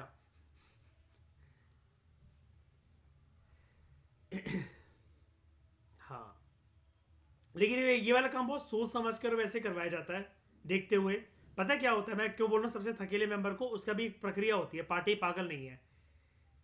जहां पर लगता है एक पार्टी को कि हमारा जो एक विधायक है वो थंपिंग मेजोरिटी से जीता था, ठीक है, या फिर ऑपोजिशन का इतना कोई वर्चस्व है ही नहीं वहां पर, हमारा ही बोलबाला है, और जनता को कैंडिडेट कोई भी हो, नाम उसको हमारा चाहिए। जैसे आपने एक नई चीज देखी, ऑब्जर्व करी है, आप ये नहीं कह सकते आज के समय में 2014 से लेकर अभी तक कि कोई भी विधायक या सांसद अपने दम पर इलेक्शन जीतता है। आई एम सॉरी टू से दिस, 99% केसेस में तो ऐसा नहीं है। सब लोग अगर वोट देते हैं किसी भी विधायक या सांसद को बीजेपी के, तो वो मोदी के नाम पे देते हैं, राइट? आप किसी से भी पूछ लो, कोई अपने एरिया के विधायक या सांसद को जानता भी नहीं होगा, लेकिन सब लोग ये कहेंगे हम लोग मतलब चुनाव खत्म हो गया, लोकसभा चल ही नहीं रहे हैं, कोई से भी इलेक्शन हो, एमसीडी के चुनाव क्यों ना हो, किसको वोट दिया? मोदी को वोट दिया।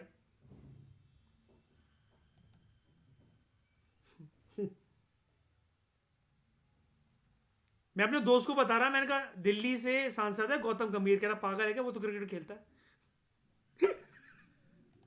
हाँ मैं पागल हूँ, ठीक है। मैं पागल हूँ, तू शहर है। हाँ हाँ। अच्छा, नहीं उसने इतने स्टाइल में बोला, कह रहा दीपांग भाई पागल है क्या, वो तो क्रिकेट खेलता है। मैं कहा हाँ बिल्कुल।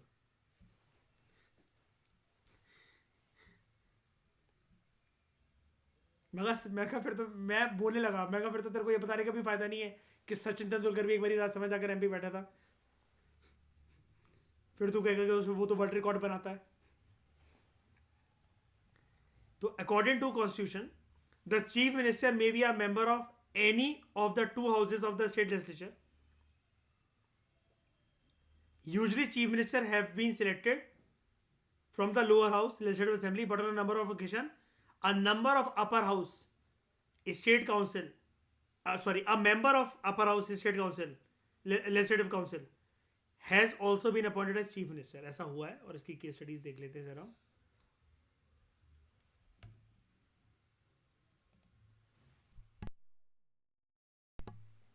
For example, C Rajagopalachari in Madras, now Tamil Nadu 1952, Muraji Desai in Bombay, now Maharashtra 1952, and C.B. Gupta in UP in 1960, and B.P. Mandal, Bindeshwari Prasad Mandal in Bihar in 1968। ठीक है, they were appointed as chief ministers while they were members of the state legislative council।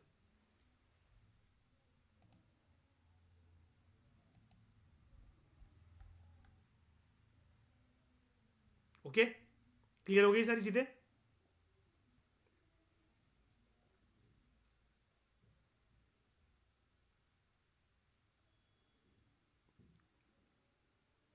और सोच के देखो श्रेया, ये upper house से यहां पर मुख्यमंत्री बना, उतने में विधानसभा ने एक बिल पास कर दिया, abolition of upper house.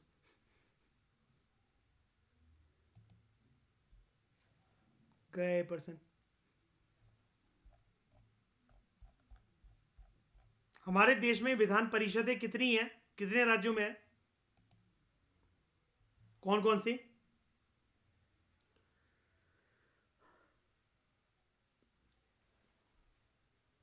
Tamil Nadu में है, तमिलनाडु में नहीं है, ठीक है।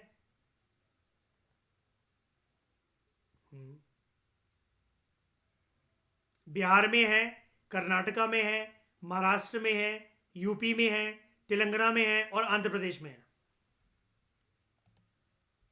ठीक है, क्लियर हुआ?